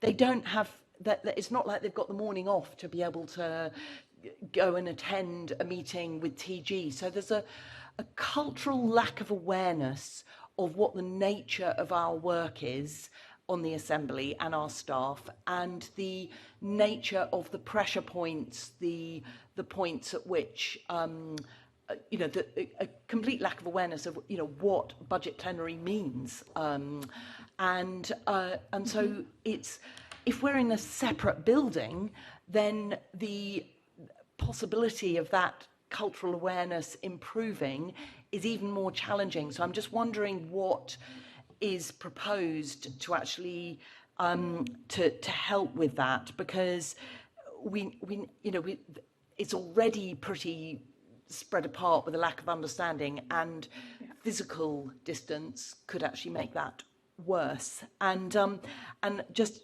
massively agreeing with Leonie about the need for that in-person support. It's been really brilliant having people from TG walking around here at Union Street. And they may feel like, oh, we're a bit superfluous, but actually when you have a problem and you know there is someone around that you can ask, that's really helpful, because we're not here all the time. And, you know, these tech issues, we're so dependent on our tech, and if it's being dicey, then that's incredibly stressful if you're doing a meeting remotely or just trying to manage all your prep for meetings, kind of off a Surface Pro. Okay, David, do you want to answer those? Yeah, thank you for your comments, and they're ones that I take very seriously here, and obviously we've had some informal conversations around how we can make this better. But let me start off. My belief and the advice that we have is that most technology issues can actually be solved remotely, and that's the model that essentially we are moving to, with TfL providing that service. However, I recognise, and in the proposals you have, and allied also to the paper that Niran's described, you know, there is a small client side that we have established to precisely address the issues that you have raised. So certainly my intent is, as part of that small client side, will be present in New City Hall. Now, obviously, we want to ensure that where you have problems, and Leonie, please come back on your own phone issue. So I know it's my team have been looking at this with your staff, so there's still a problem. Do come back to me, please. But where we can't solve the problems remotely, then there will be a small facility, not only who could be able to help you, although, you know, they will be looking to direct you back into the remote service, but would more act as a client, because I'm very conscious of you know, the experience that, you know, I've had in working with TfL, say on SAP, where often the service is not as responsive as you would like. And therefore, having an advocate, somebody who can pull levers with TfL where you have got an issue, that's something that I'm envisaging that small client side would do. Now, as for transport, I think we just need to kind of, again, look at how we can ensure that the support that would be available in terms of, you know, someone needs a new phone, for instance, how that can be arranged to be, say, moved from Pier Walk into City Hall, so you can have we can work on how they can make that logistics easier, both in terms of the staff that, the small client side that I have, the small staff that you have in terms of supporting you individually, and also TfL. I'm sure we can get around finding the easiest route round the fact that that the actual physical kit will not be physically in New City Hall or Union Street available. So I'm sure, again, we can work through that. I hope that answers all the comments that you've made. I think that's fine. So I think that you're saying you're going to have this small team based up, but I think what I'm hearing from members is that we ask that you review the support that will be available to members and our staff at the new City Hall as part of this proposal. Is that, have I picked up? Yeah? Leonie, you've got your hand up. Yeah, it's good to hear that you are going to have a couple. I mean, even if it's only a couple of people based at New City Hall, because what we can't have is expecting people to go backwards and forwards on the gondola to play a walk, because that costs them £8 in a return trip. And I think, I can't ask a staff member to spend, their money on taking my. And by the way, my phone is fixed. It was fixed when I came into a meeting, and it had to be, my thumb had to be used to activate it. But I just want to know, will that facility be in City Hall every day? Will there be a couple of people from TG, the technology support, who are going to be there every day to support us, because we do need that, because we can't have things breaking down. We've had a terrible time in the old City Hall when things started being removed in the last couple of months. Before we moved out, it was completely unsatisfactory for our staff, not even so much for us. Yeah. Thank you. Thank you. Well, I think if we could, we're asking you to review that, and you're hearing that we would like to make sure there's a daily presence there to support. Sure, I'm happy to review that. I mean, what I'd say is that there are 4 staff as part of this small client side. Good. And given the balance of staff we're proposing within New City Hall compared with Union Street, it would seem eminently reasonable that at least one of those 4 could be located at the New City Hall, and therefore have that support that is on the premises. Great, that sounds good. So members, we're happy with asking for that review of that team to agree that, yeah? Lovely, thank you. Right, racing through the final items. Item 11, Secretariat Quarterly Monitoring Report. Can we note the quarterly review? Noted. Right, okay. And then the Oversight, GLA Oversight Committee work programme, just to flag that the Equalities Report will no longer be coming to March, and that is because it's not going to be ready, so it's going to come to July. So that will come out of our 1st of March meeting. But can we note our work programme? Noted. And note the further informal consultation coming up on people's question time. Yeah, is that right? Noted. Yeah. That's fine. That's fine. Oh, that's all. We've already done that. Sorry, that was already in there. Thank you. Right, now, moving on. Just the date of our next meeting will be the 1st of March at 10 o'clock in the morning. Now, any other business that I consider urgent, following our discussion at the pre-meet, I've got to read this out. This is in relation to our item that we have coming up in March around City Hall move and the costs and our scrutiny of that. So, in accordance with Section 100B4 of the Local Government Act 1972, I have agreed to take an additional item of business to consider summonsing information from the GLA's Chief Officer. This is on the basis that the information is required prior to the committee's meeting on the 23rd of March 2022, and the matter arose after the publication of the agenda. So my recommendation is that the committee, under provisions of Section 61(1)(b) of the Greater London Authority Act 1999 as amended, requires Mary Harpley, GLA Chief Officer, under Section 61(2)(a) of the Greater London Authority Act 1999 as amended, to provide the committee with all the documents listed below in relation to the City Hall relocation, for which notice will be given in accordance with Section 62 of the Greater London Authority Act 1999 as amended in due course, and with the documents to be provided no later than 2 weeks from the date of the notice requiring these documents. 1. Part 2 of Mayoral Decision 2705, Part 2 of Mayoral Decision 2843 on the settlement of dilapidation costs with More London. Thirdly, the correspondence with the landlord of Old City Hall on the reduced rent offer received in 2020. Fourth, a detailed project plan showing what was expected by when for the original opening date of the new City Hall, full occupation by October 2021. Next, a detailed project plan showing the current position as of 31st of January 2022 in relation to occupation of the new City Hall.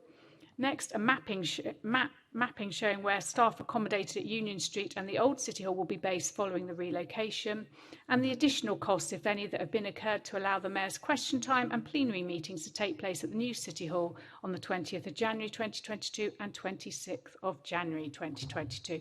And of course, any other information the Chief Officer feels would be useful in our investigation. Members, can we agree that long recommendation? Agreed.